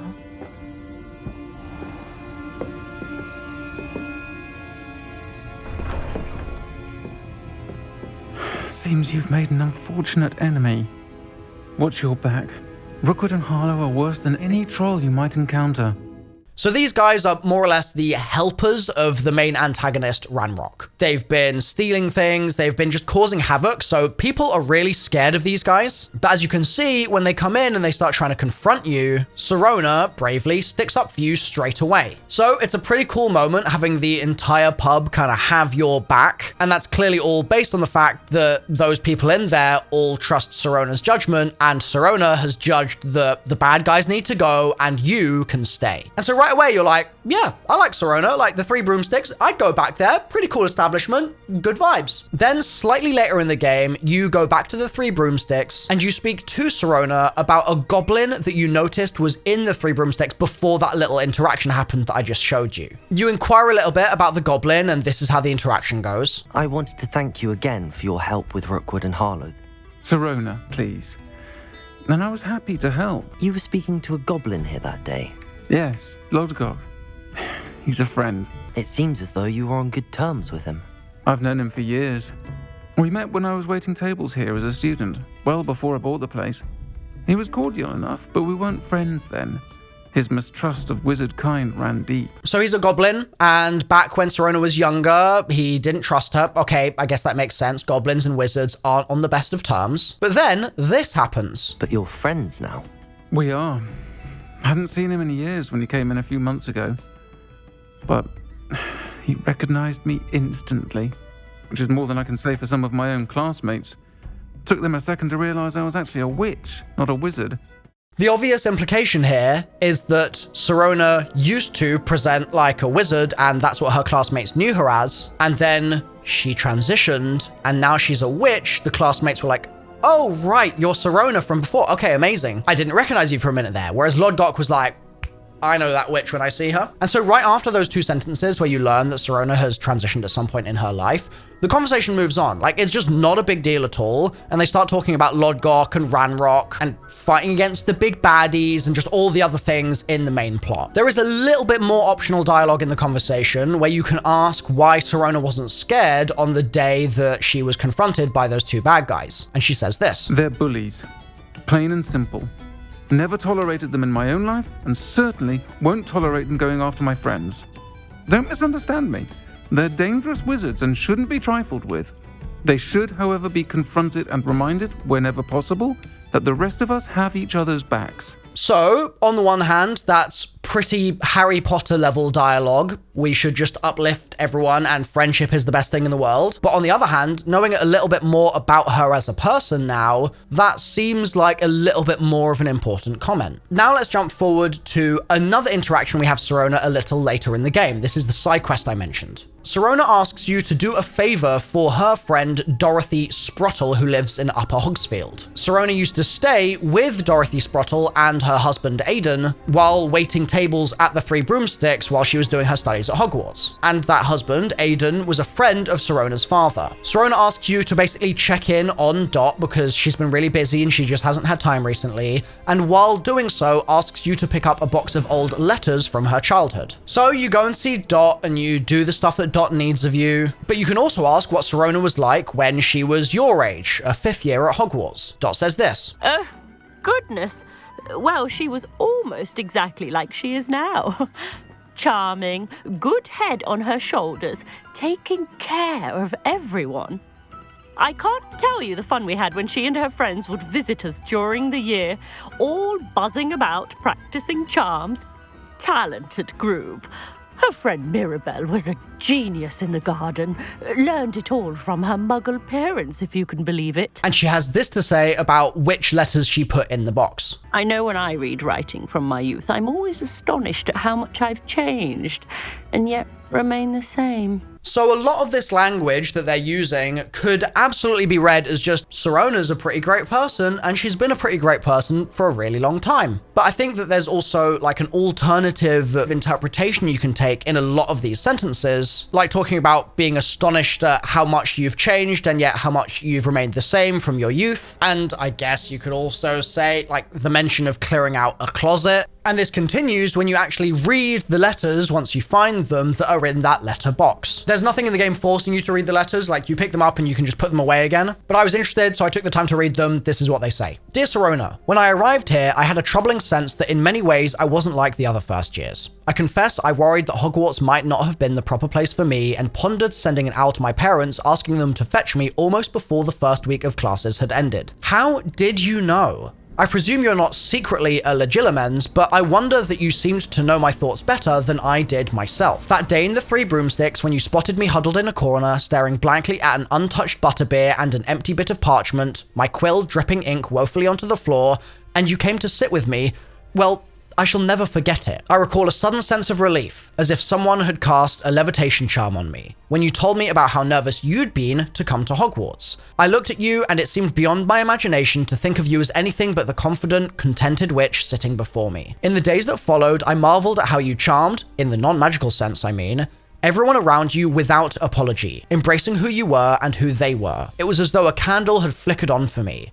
I realized that I could choose that path as well. Now that my school years are ending, the frightened first year witch I had been seems worlds away. And I know it's because you saw yourself in that despairing creature in the corner of the pub, and so generously extended yourself to her. Yours sincerely, Mirabelle. Mirabelle is Professor Garlick, who is the herbology teacher at Hogwarts. And the way this is written and the fact that she says that Sirona saw herself in Mirabelle makes me think that Mirabelle was grappling with some part of her identity that she was finding hard to accept and finding hard to find a place for in the world around her, and Sirona helped her navigate that and gave her the space to explore it in a really positive and transformative way for her. Another one of the letters reads, "Dear Sirona, I conjured this wee gift for you as a token of my gratitude. If you hadn't stood your ground on my behalf during Quidditch practice last week, I might have left the team altogether. And now we've won the Quidditch Cup. Ravenclaw House would not be the same without you. Yours sincerely, Sean." So we learned that Sirona's a Ravenclaw, she won the Quidditch World Cup, and again, there's another instance of her sticking up for someone else and exhibiting some bravery in the face of whatever adversity or bullying or whatever it might have been that was happening in that Quidditch practice at the time. There are a few more letters which are just saying, "Sirona, my dear lovely friend, you're the best, and I enjoyed this memory or that memory with you." And the last letter I want to read says, "Dear Mrs. Sprottle, Mother and Father were delighted to hear that you and I had spent the afternoon at Glad Rags last Saturday. Truth be told, I think my mother was ever so slightly envious. I shan't soon forget how heartily we laughed at my efforts to lace the bodice of my new dress. A challenge indeed, as is the rather delicate practice of properly situating a hat pin without wounding either my hat or my head. But I adore everything that we selected, and I have you to thank for now feeling like a marvelously fashionable witch. It was also a treat to dine at the Three Broomsticks without having to clear the tables. I shall own a place like that one day, mark my words. I consider myself more than lucky that you and Mr. Sprottle agreed to let me stay. I know that my parents feel precisely the same way.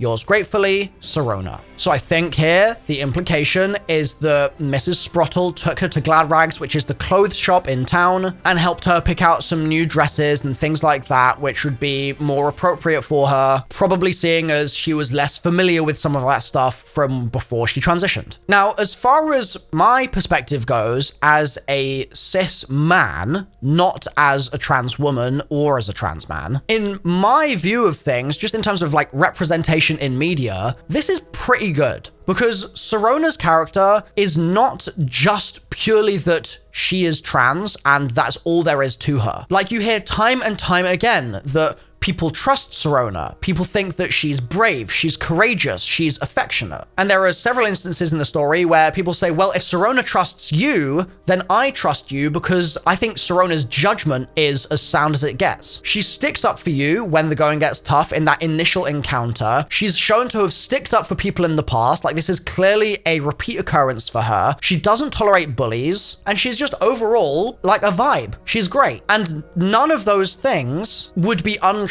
if she wasn't trans. None of those things are just token qualities like, oh, we've got a trans character, we'd better make them against bullying. Like, no, I think that's just a Harry Potter quality to be against bullying. And so on the whole, I'd say that she's just a really likable Harry Potter character who is also trans. And in the same way that there are other quests you do where you retrieve letters and things like that from characters, and they're writing little stories to each other about their childhood or their favorite cupcake or something completely like nonsensical. In that same way, these letters pretty much are doing that too. It's Sirona recounting some random parts of her childhood. One mentions the idea that she had a friend over and they were interacting with a gnome that thought it was singing or something. And so like all of the notes, you can read them and be like, okay, whatever, and just move on. You're not forced to read through anything. You're not forced to do anything with the information, and you're not forced to really try and comprehend anything that might have happened in there. But if you feel like trying to put the dots together, you can also see, okay, yeah, it's speaking to her past as a trans woman. And I think that's great. Surely that's the kind of representation that you want in a game, right? Like, we want in media in general, not just with trans people, but overall, to get to a point where a gay character, let's say,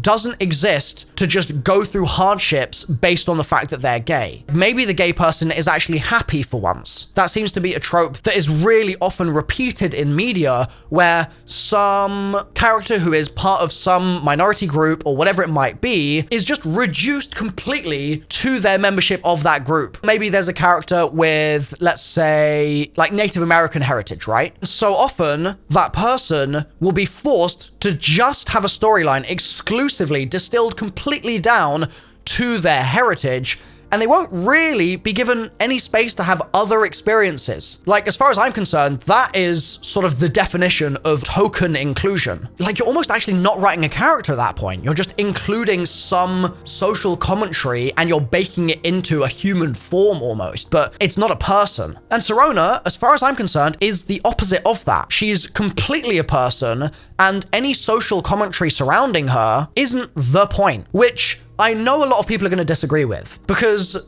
this is a game which obviously is wrapped up in a massive amount of controversy surrounding J.K. Rowling's transphobia. And here I am saying it's not the point that she's a trans woman. Like, of course that's the point. They're just trying to score internet points against the people that are hating on J.K. Rowling. Clearly J.K. Rowling can't be that big a turf because she's put a trans character in the game. So, haha, like, checkmate, atheist. So I know that those sorts of comments will crop up. They'll probably be everywhere, to be honest. But from my, again, cis male perspective here, just having actually played the entire game and gotten all the context of what's in the game, I think her character is awesome. And I don't think it's a problem that she's trans, in the sense that I don't think it's just token inclusion. Like, I just think they wrote a cool character and they decided that that was her backstory. They also haven't done anything with her character where I've sort of sat there and gone, oof. And granted, my perspective might be limited on this. There might be things that I'm sort of missing. But for example, no one ever uses the wrong pronouns. No one ever like dead names her.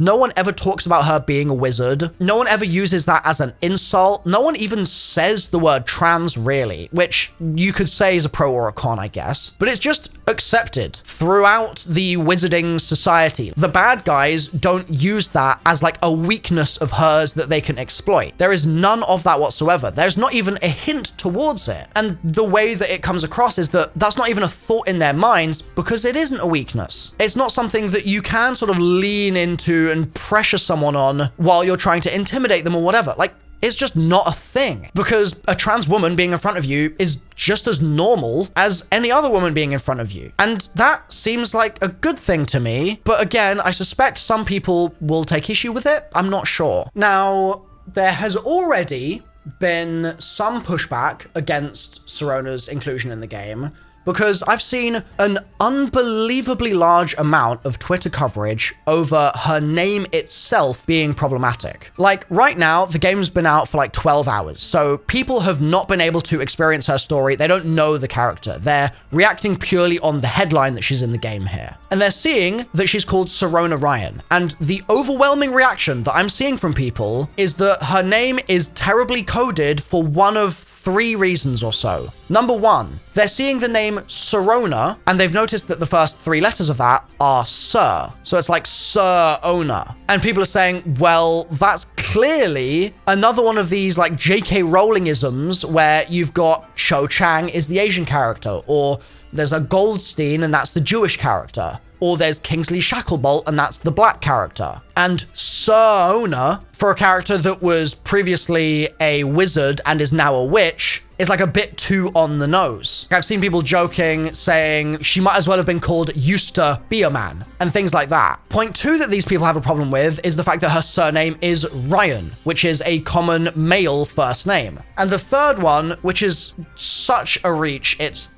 unbelievable, is that people are saying that Sirona Ryan, if you take the A from the end of Sirona and the Ryan in Ryan, it makes the word Aryan. Now, I'm not going to comment on that particular point any further because I think it's just so unhinged, but I wanted to mention it here because it gives you a sense for how some of this commentary is evolving online. When you post things like that, you are not furthering the discussion of trans issues whatsoever. You make the entire conversation seem completely insane. But the first 2 comments, let's try and operate in good faith and let's address those. Sirona and Ryan. Is that an issue to have called her that? I think there's absolutely room to say they could have just called her Luna or Zoe or Alice or Lily or Jess or Emily or whatever, right? They could have picked something that could only really be interpreted as like woman's name. I mean, maybe Luna is not such a good fit in that category, but on the other hand, I think Luna is the sort of thing that people might gravitate to, pun intended, just because it's a really pretty name, even if it's not like super female seeming. But like, they could have just chosen a name that didn't have Sir in it. I think there's room to express that idea. Do I think that it's harmful that they've called her Sirona? Personally, no. Like, one person I saw on Twitter worded this really well. She said, "This may just be me being Irish, but that name isn't setting off alarm bells. Sirona is an Irish feminine name, one that a fellow Irish trans friend of mine chose for herself.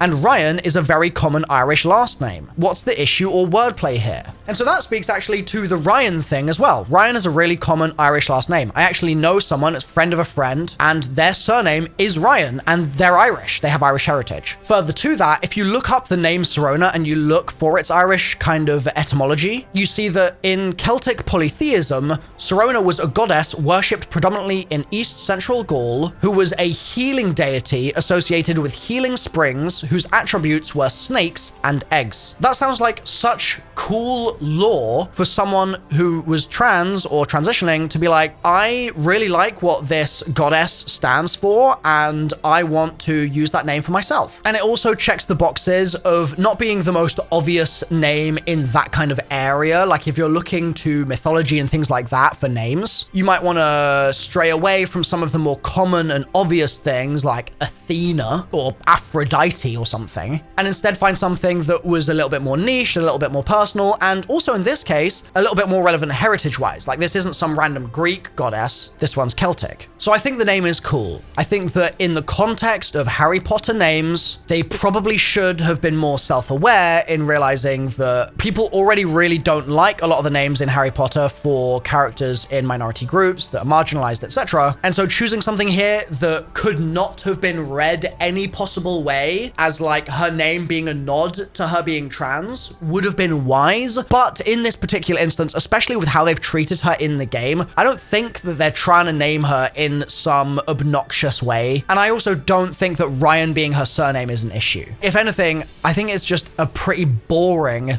normal sounding surname. Like, would it be worse if they'd made it super overly sort of theatrical? If her name was something like, I don't know, Philomena Silver Snake. That sounds like it could be a really Harry Potter name, but then are people going to be like, why did you give her such like an ornate name? Like, she's just a normal person. I don't know. I don't know if there's too much context around this for there to be a safe option, but perhaps Sirona wasn't the safest thing they could have picked and they could have done better there. Maybe. Now, aside from just the name stuff, I've also seen some trans people on Twitter saying that they feel like Sirona's inclusion purely serves to appease the cis allies of trans people who still wanted to play Harry Potter. And I mean, that person is me, so I'm being spoken to here, so I'm definitely paying some attention to these posts. And I'm trying to understand at what point the inclusion of this character leaves the realm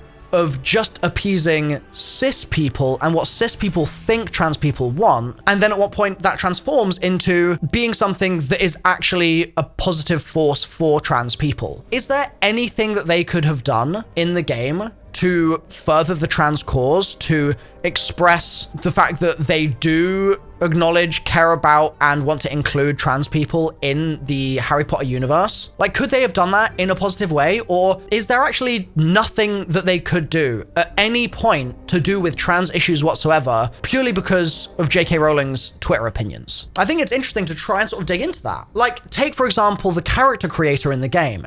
In the game, as they promised in advance, you can choose to use the male or female dormitories, but you can present using the opposite gender's like aesthetics. So you can choose a female face type, female hair, whatever, and then you can choose to use the men's bathrooms, basically. It makes basically no difference to the game. Like, you can end up going in whatever toilets you want anyway, really, because there's like collectible stuff in there that you need to go and pick up. But so take that system as an example. On the one hand, it's just a token throwaway thing to try and distract from what J.K. Rowling has said. That doesn't improve the lives of trans people. But then at the same time, I'm 100% sure there will be trans people that jump into that character creator and go, oh, this is one of the first times, it may not be the first, but it's one of the first times I've been able to do this in a character creator in a video game. And that's awesome. Like, I know that's going to happen. And that's why you want inclusion in all these sorts of things in the first place, right? So people can see themselves in the moment and go, you know what?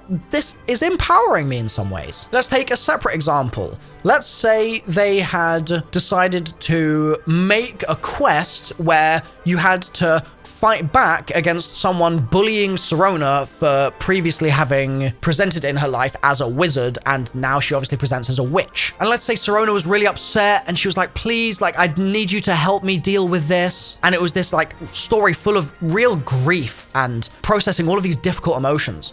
Would that have been good? Well, I'd argue, on the one hand, I guess you could see it as that being positive because they were trying to show people like myself, for instance, who are cis and were looking at this from the outside a little bit, how hard it might be being a trans person and some of the issues that they go through, and exposing me to those problems so that I can grapple with those more and go, man, that must be really hard. I'm going to be more empathetic now because I can see how difficult that must be. Someone might not know many trans people in their own life. They might not know any. So they might not have people near them that they can relate to, that they can talk about these things with and learn from in their own personal life. So seeing it in the video game could be really positive. But then at the same time, you could argue, well, that would just be reducing Sirona's character to just being trans and that's it. And she's not interesting in any way beyond the fact that she's trans and she's struggling. And you, the savior, come in and you save the vulnerable person from all the stuff that makes their life so hard. Like, that would be really distasteful, I think, in a lot of ways. So again, in that situation where like they went further in the game, I think that there's pros and cons. And the best of both worlds, for now at least, in my opinion, is kind of what we've got. It's just an intro to a character who's just an awesome person, and like, P.S. she's trans. No big deal.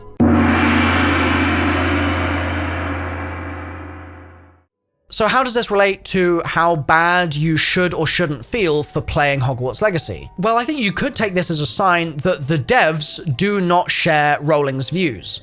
Now, they've been asked by the press about their inclusion of Sirona, and they've been very, very meticulous in the way that they've worded their responses.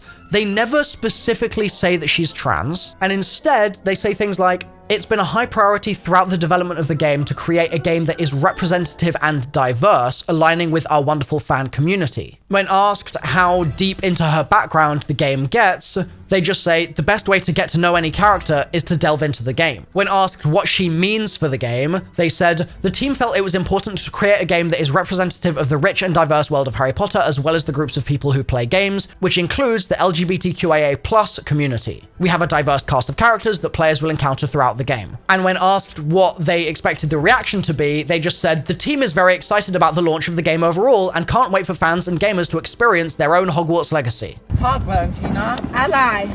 They are refusing to even name her in a sentence. I have to wonder how many lawyers those statements passed through and how many like diversity inclusion experts and like all sorts of other things. Like, part of me, the more naive part, I think, wonders if they even asked J.K. Rowling's approval before putting her in the game in this way. But then another part of me is like, well, I know how insane IP licensing discussions are, and companies working on IPs for other companies have to be so careful with the way they handle that. And Avalanche are really experienced in this area, having worked on things like Toy Story 3, Cars 2, Disney Infinity, Disney Infinity 2, Disney Infinity 3. Disney is not going to take their IP lightly, and they've navigated all this stuff in the past, so I'm sure that they're very efficient at handling it now. And so I don't know what kind of backroom discussions have gone on about Sirona's inclusion and whether they're allowed to do certain things or not allowed to do others. I just don't know. No one has any idea. But WB is certainly being very careful about the way that they publicly discuss it in their PR interviews and things. Does it take away from anything that Rowling has said? Well, probably not. But if Rowling comes out with a comment in the next few days or something, and she's like, yeah, I really wanted some positive trans inclusion to be in the game, then that would be cool. Just because Rowling has said stuff that is harmful to the trans community doesn't mean that she can't do things that are beneficial for the trans community in the future. She also might come around on certain points. Maybe she'll come around on the whole thing. You never know. Let's not give her credit for doing that before she's done it, obviously. But the fact that Sirona's in the game, as far as I'm concerned, is a good sign. It means that Rowling is not secretly vetoing the trans agenda being present in Harry Potter. Like, this is a character that exists in her world now, and Rowling has to reckon with that. And my guess is that the fact that she's in the game means that Rowling is fine with it. Otherwise, she just wouldn't be there as the creator of the Wizarding World. you still got to ask the question, well, how does it work with like J.K. Rowling profiting from this? And like, what do I do about that sort of side of things? First of all, she's obviously going to profit from it in some way, but I don't know the exact structure of it. So for example, she might have just ongoing royalties, so some small percentage of the game's sales might go to her. Or she might have like bought out royalties, which is basically the idea that she gets a massive check and then the company recoups that check by making more game sales over time. So it's like the tab of paying back J.K. Rowling, kind of. Now I've seen some people saying like, you guys are all idiots. You think that devs are going to benefit from people buying the game? You're wrong. Devs just get a wage to make a game, and then Rowling gets royalty on the sales. So the devs already have their money, but if you buy the game now, you're just paying J.K. Rowling. And like, these are the sorts of things that get like thousands of retweets, and people are like, yeah, like, you're so right. Like, everyone's saying that the devs are going to benefit from game sales is stupid. But then Troy Leavitt tweeted saying,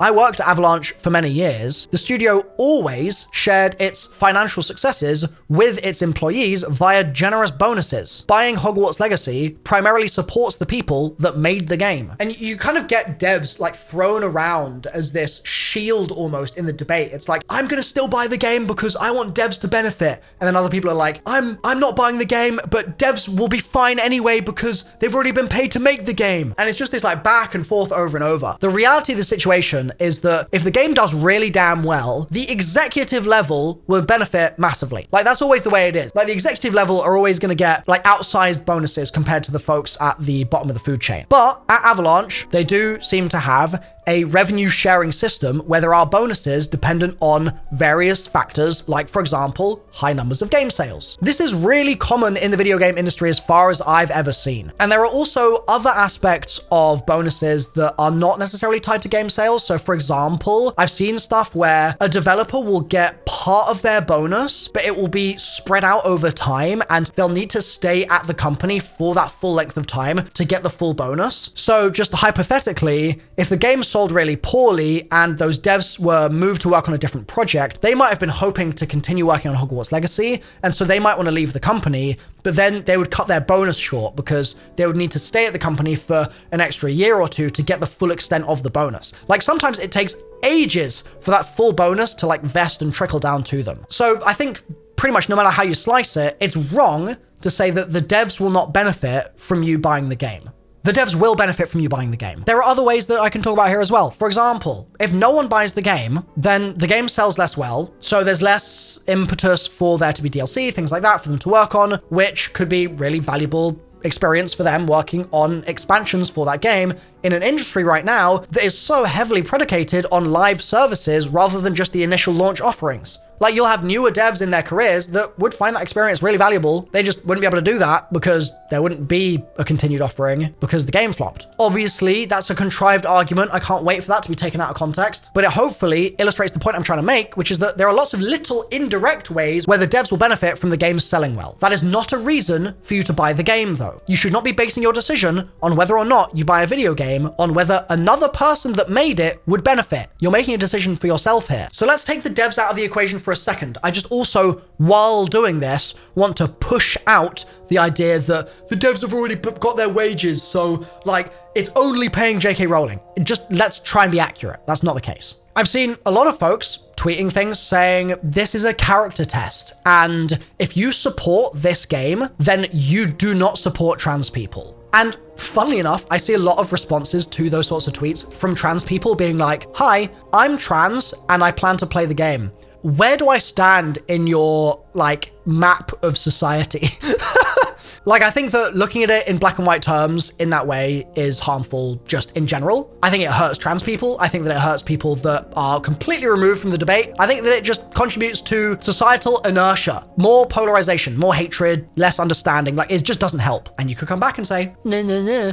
So does posting a video about the game. That doesn't help either. You're just promoting it. Or buying the game doesn't help either. So like, what are you talking about? But those are separate points. Let's talk about those things separately, and let's recognize that just by default, shunning people because they see things differently to you or they haven't considered things in the way that you have yet isn't gonna help. Like, being angry, fine, and you venting that frustration, fine. But I think the problem is then preaching that you venting in that way is like the word of law, and that is the way forward, means that people just shut down. Like, they just stop listening if you're like yelling in their face that they're wrong and that they're hateful. Like, you've got to give people time to come across to your point of view. And I'm not being an apologist for people that are transphobic here. I'm just trying to say, I think that there are more effective ways of conveying your argument than just screeching at people that if they've made a different decision to you, they're automatically a terrible person. Like, I think we can do better than that. And this really brings us pretty close to the central thesis of this video, or the question to be asked, which is, does playing Hogwarts Legacy make you a bad person? And by association, is it possible to enjoy the game ethically? You've probably heard the phrase, there's no ethical consumption under capitalism, which people bring up all the time when discussing things like this. What that means, because the phrase itself can sound a little intimidating, I think, if you've not heard it before, is basically that you can't enjoy things in life with no guilt whatsoever that those things might be completely ethical. They might be completely positively sourced. They might be having zero impact on the environment, stuff like that. Whether it's our favorite video games, music, TV shows, movies, websites, apps, services, whatever, platforms, etc., you can almost always trace the root of those products back to some kind of unethical practice. For example, rechargeable batteries are really damn useful, right? Like, if you've got an electric car, it really needs to have a rechargeable battery in it. Your phone needs to have a rechargeable battery, and just generic rechargeable batteries are also useful too. And on top of that, you like flying to places, right? In planes with like jet engines on them, that's useful. You reckon that's probably net positive for society? Well, by purchasing those phones, those rechargeable batteries, those electric cars, things like that, or by flying on those jets that have jet engines, you're contributing to the demand for cobalt, which comes from cobalt mining, and the cobalt supply chain, especially in the Congo, is full of modern day slavery. There's over 1 million people in modern day slavery in the Congo involved in cobalt mining. And by using things that require cobalt, you're creating demand for cobalt in manufacturing, which means that it needs to be sourced from somewhere, and that comes from an unethical source. Platforms aren't innocent either. You might disagree with J.K. Rowling, but I bet you still have a Twitter account. Twitter profits from all the interactions that you're sending to her tweets. It profits from debate, it profits from hatred, it profits from all of these discussions, these controversies. And J.K. Rowling hasn't been banned for spreading this stuff on Twitter. Like, she's still got a platform, a massive platform enabled by Twitter.com. So do you blame Twitter for that? Do you blame Twitter for allowing her to do that? And are you going to stop using Twitter because of that? Are you going to stop tweeting because there are hateful people on the platform? And by engaging with the platform, you're viewing their ads, which allows the platform to stay running and also lines the pockets of Elon Musk. And a lot of you cannot be happy about that. Elon is so controversial these days. In fact, I wouldn't be surprised, and this is just putting it out there, I wouldn't be surprised if Elon's opinion on trans people is a lot less friendly than J.K. Rowling's, or at least attempted to be friendly. But you're still using Twitter. Do you sort of see what I mean? Like, you might want to be an ethical person, but the world itself, and this is where the argument gets a bit more extreme, the world itself in a capitalist society requires the exploitation of people's labor in order to achieve whatever, to build whatever product, to sell whatever thing. But I think we can pull back from the extreme and we can be in a much more, maybe, I don't know, cautious position and still see the problems here. There is so much in your life, like the clothes that you ordered online, the fast fashion that you're ordering, were probably not made in great conditions. And the clothes that you try to source from ethical companies could well only be able to do that because they've got money from backers that have earned their money from unethical practices.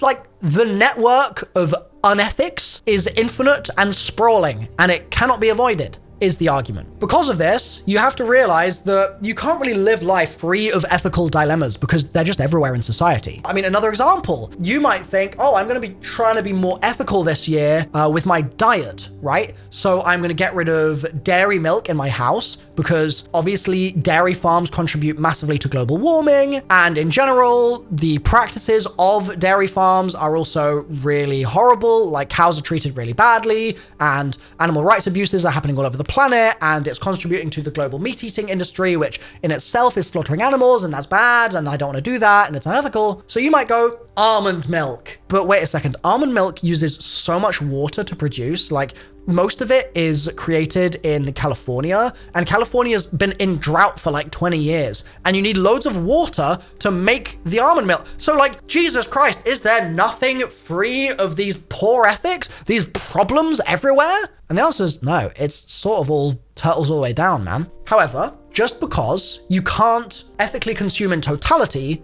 doesn't mean that you're not allowed to try. So you may assess the Rowling situation and go, well, J.K. Rowling is going to profit from Harry Potter continuing to exist. And maybe she's going to receive royalties for each of the game's sales. So what I could do is I could not buy the game, just a plain and simple boycott. That's really straightforward. Or you could be like, well, I do really still want to play the game. Like, this is really important to me. It's a massive part of my life. And that's not something that I want to give up, just in the same way that some people are like, I don't want to give up meat. I want to keep eating steaks. So you decide, okay, well, I'm going to buy the game secondhand instead. And then that way, the shop that sells the game secondhand usually keeps all of that revenue, and J.K. Rowling won't profit from secondhand sales. Alternatively, you could buy it from a friend that's done with the game. Maybe they finish it and then you buy it from them. Or you just borrow it from a friend. No money changes hands at all. There are, of course, also people online suggesting that everyone should,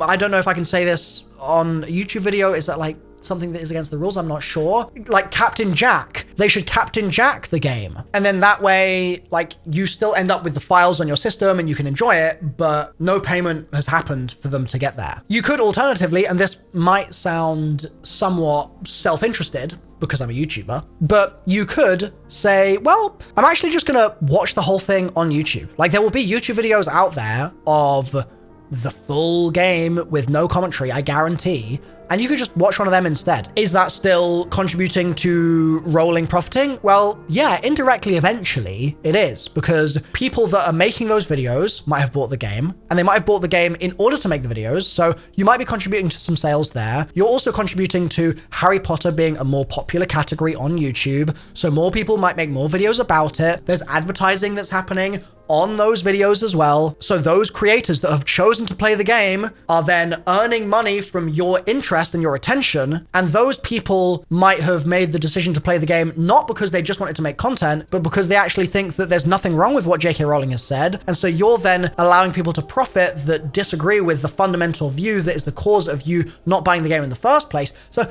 you see what I mean? There is an ever explorable chain of ways that you could try and be ethical about this, and it could still backfire. So it's about your own personal impact, really, and what you think that's going to do as well. Because realistically, like, Rowling has hundreds of millions, if not billions, in her bank account, right? Her estate is worth such an outrageously large amount of money. And let's say this game sells incredibly well, and it makes like $1 billion.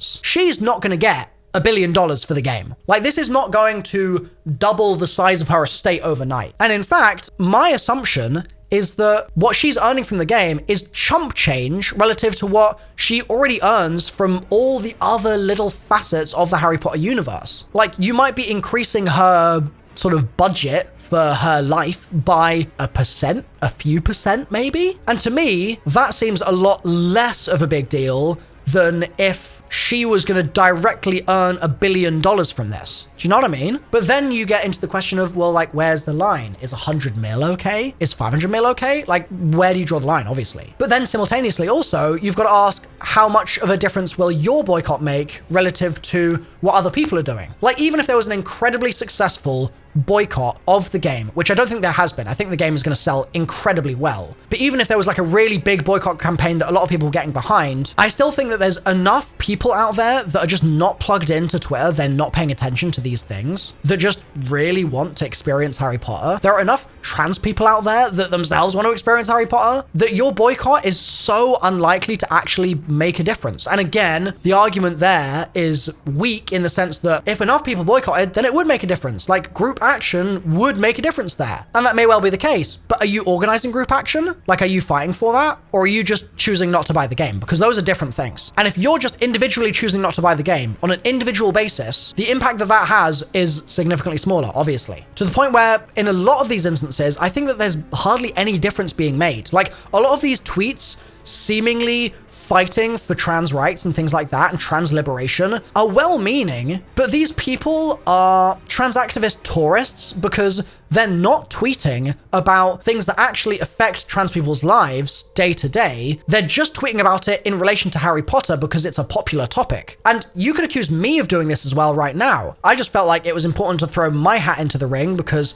I'm a public figure and I intend to make a couple of videos about the game such as this one, and I want it to be very clear where I stand and make it clear that I've considered all of this. It would be really awesome if all of those people that were making those tweets were also being just as vocal about the fact that, for example, there's the controversy surrounding the gender reform bill with Scotland and the UK government right now, and I've hardly seen that on my feed. Instead, there's just been people saying that other people are bad people because they're going to play the game. And I just don't think that that's adding really to the conversation or helping.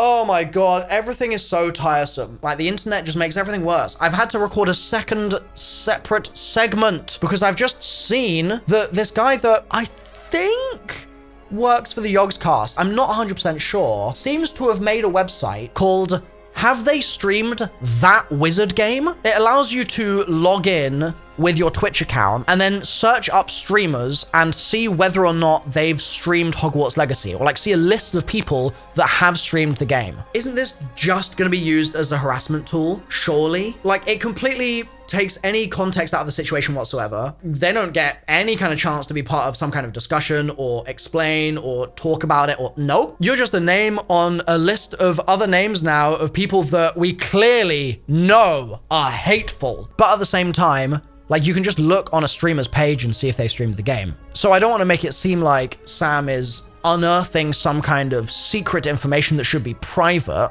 The goal of the website is not a positive one. Like, what is the good outcome from the website being made? People are more scared to stream it because they don't want to be on the list. Well, at that point, you're not affecting that person's views whatsoever. You're not actually changing their opinion.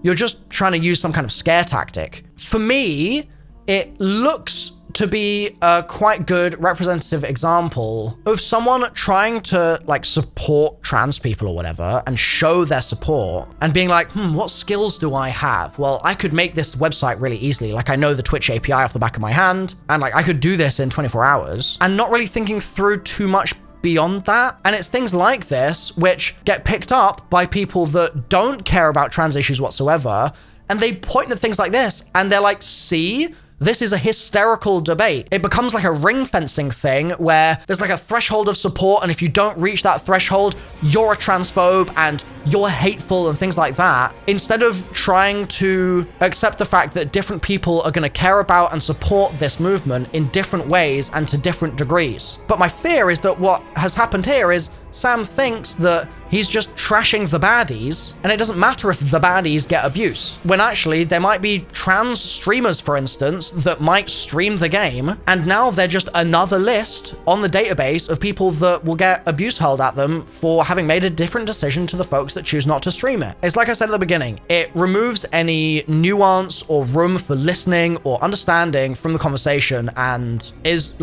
just a harassment tool, surely. So I think it's weird. I know this is a tangent, but I think it's an important part of this discourse.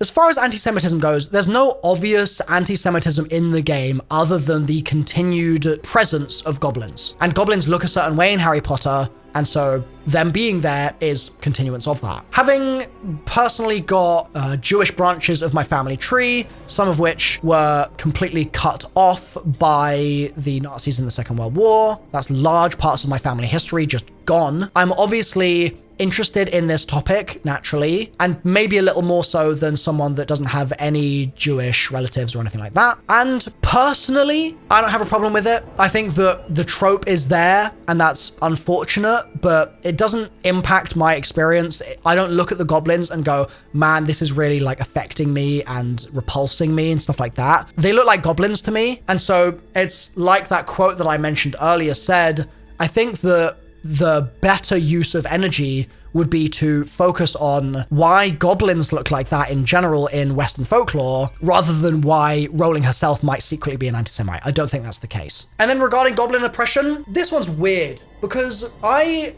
agree, if I felt like the cop in the game, I don't think that would feel very good. But at the same time, I think that there is room in media, and I've got to be so careful with how I word this. Oh my God, this is a fiddly sentence. I think that there is room in media for there to be dynamics such as an oppressed group and an oppressive group, and for them to not work through those problems and not address those problems necessarily, and for that to be uncomfortable for the viewer of that media, and for that whole situation to actually be okay. Like, I feel like in this specific scenario, goblins in the wizarding world are not treated equally with wizards. And that is a problem if you apply it to our society. But this is a fictional story, and there are instances within the story of that dynamic, that power imbalance, being critiqued and being explored to enough of a point, I'm speaking in the game here, that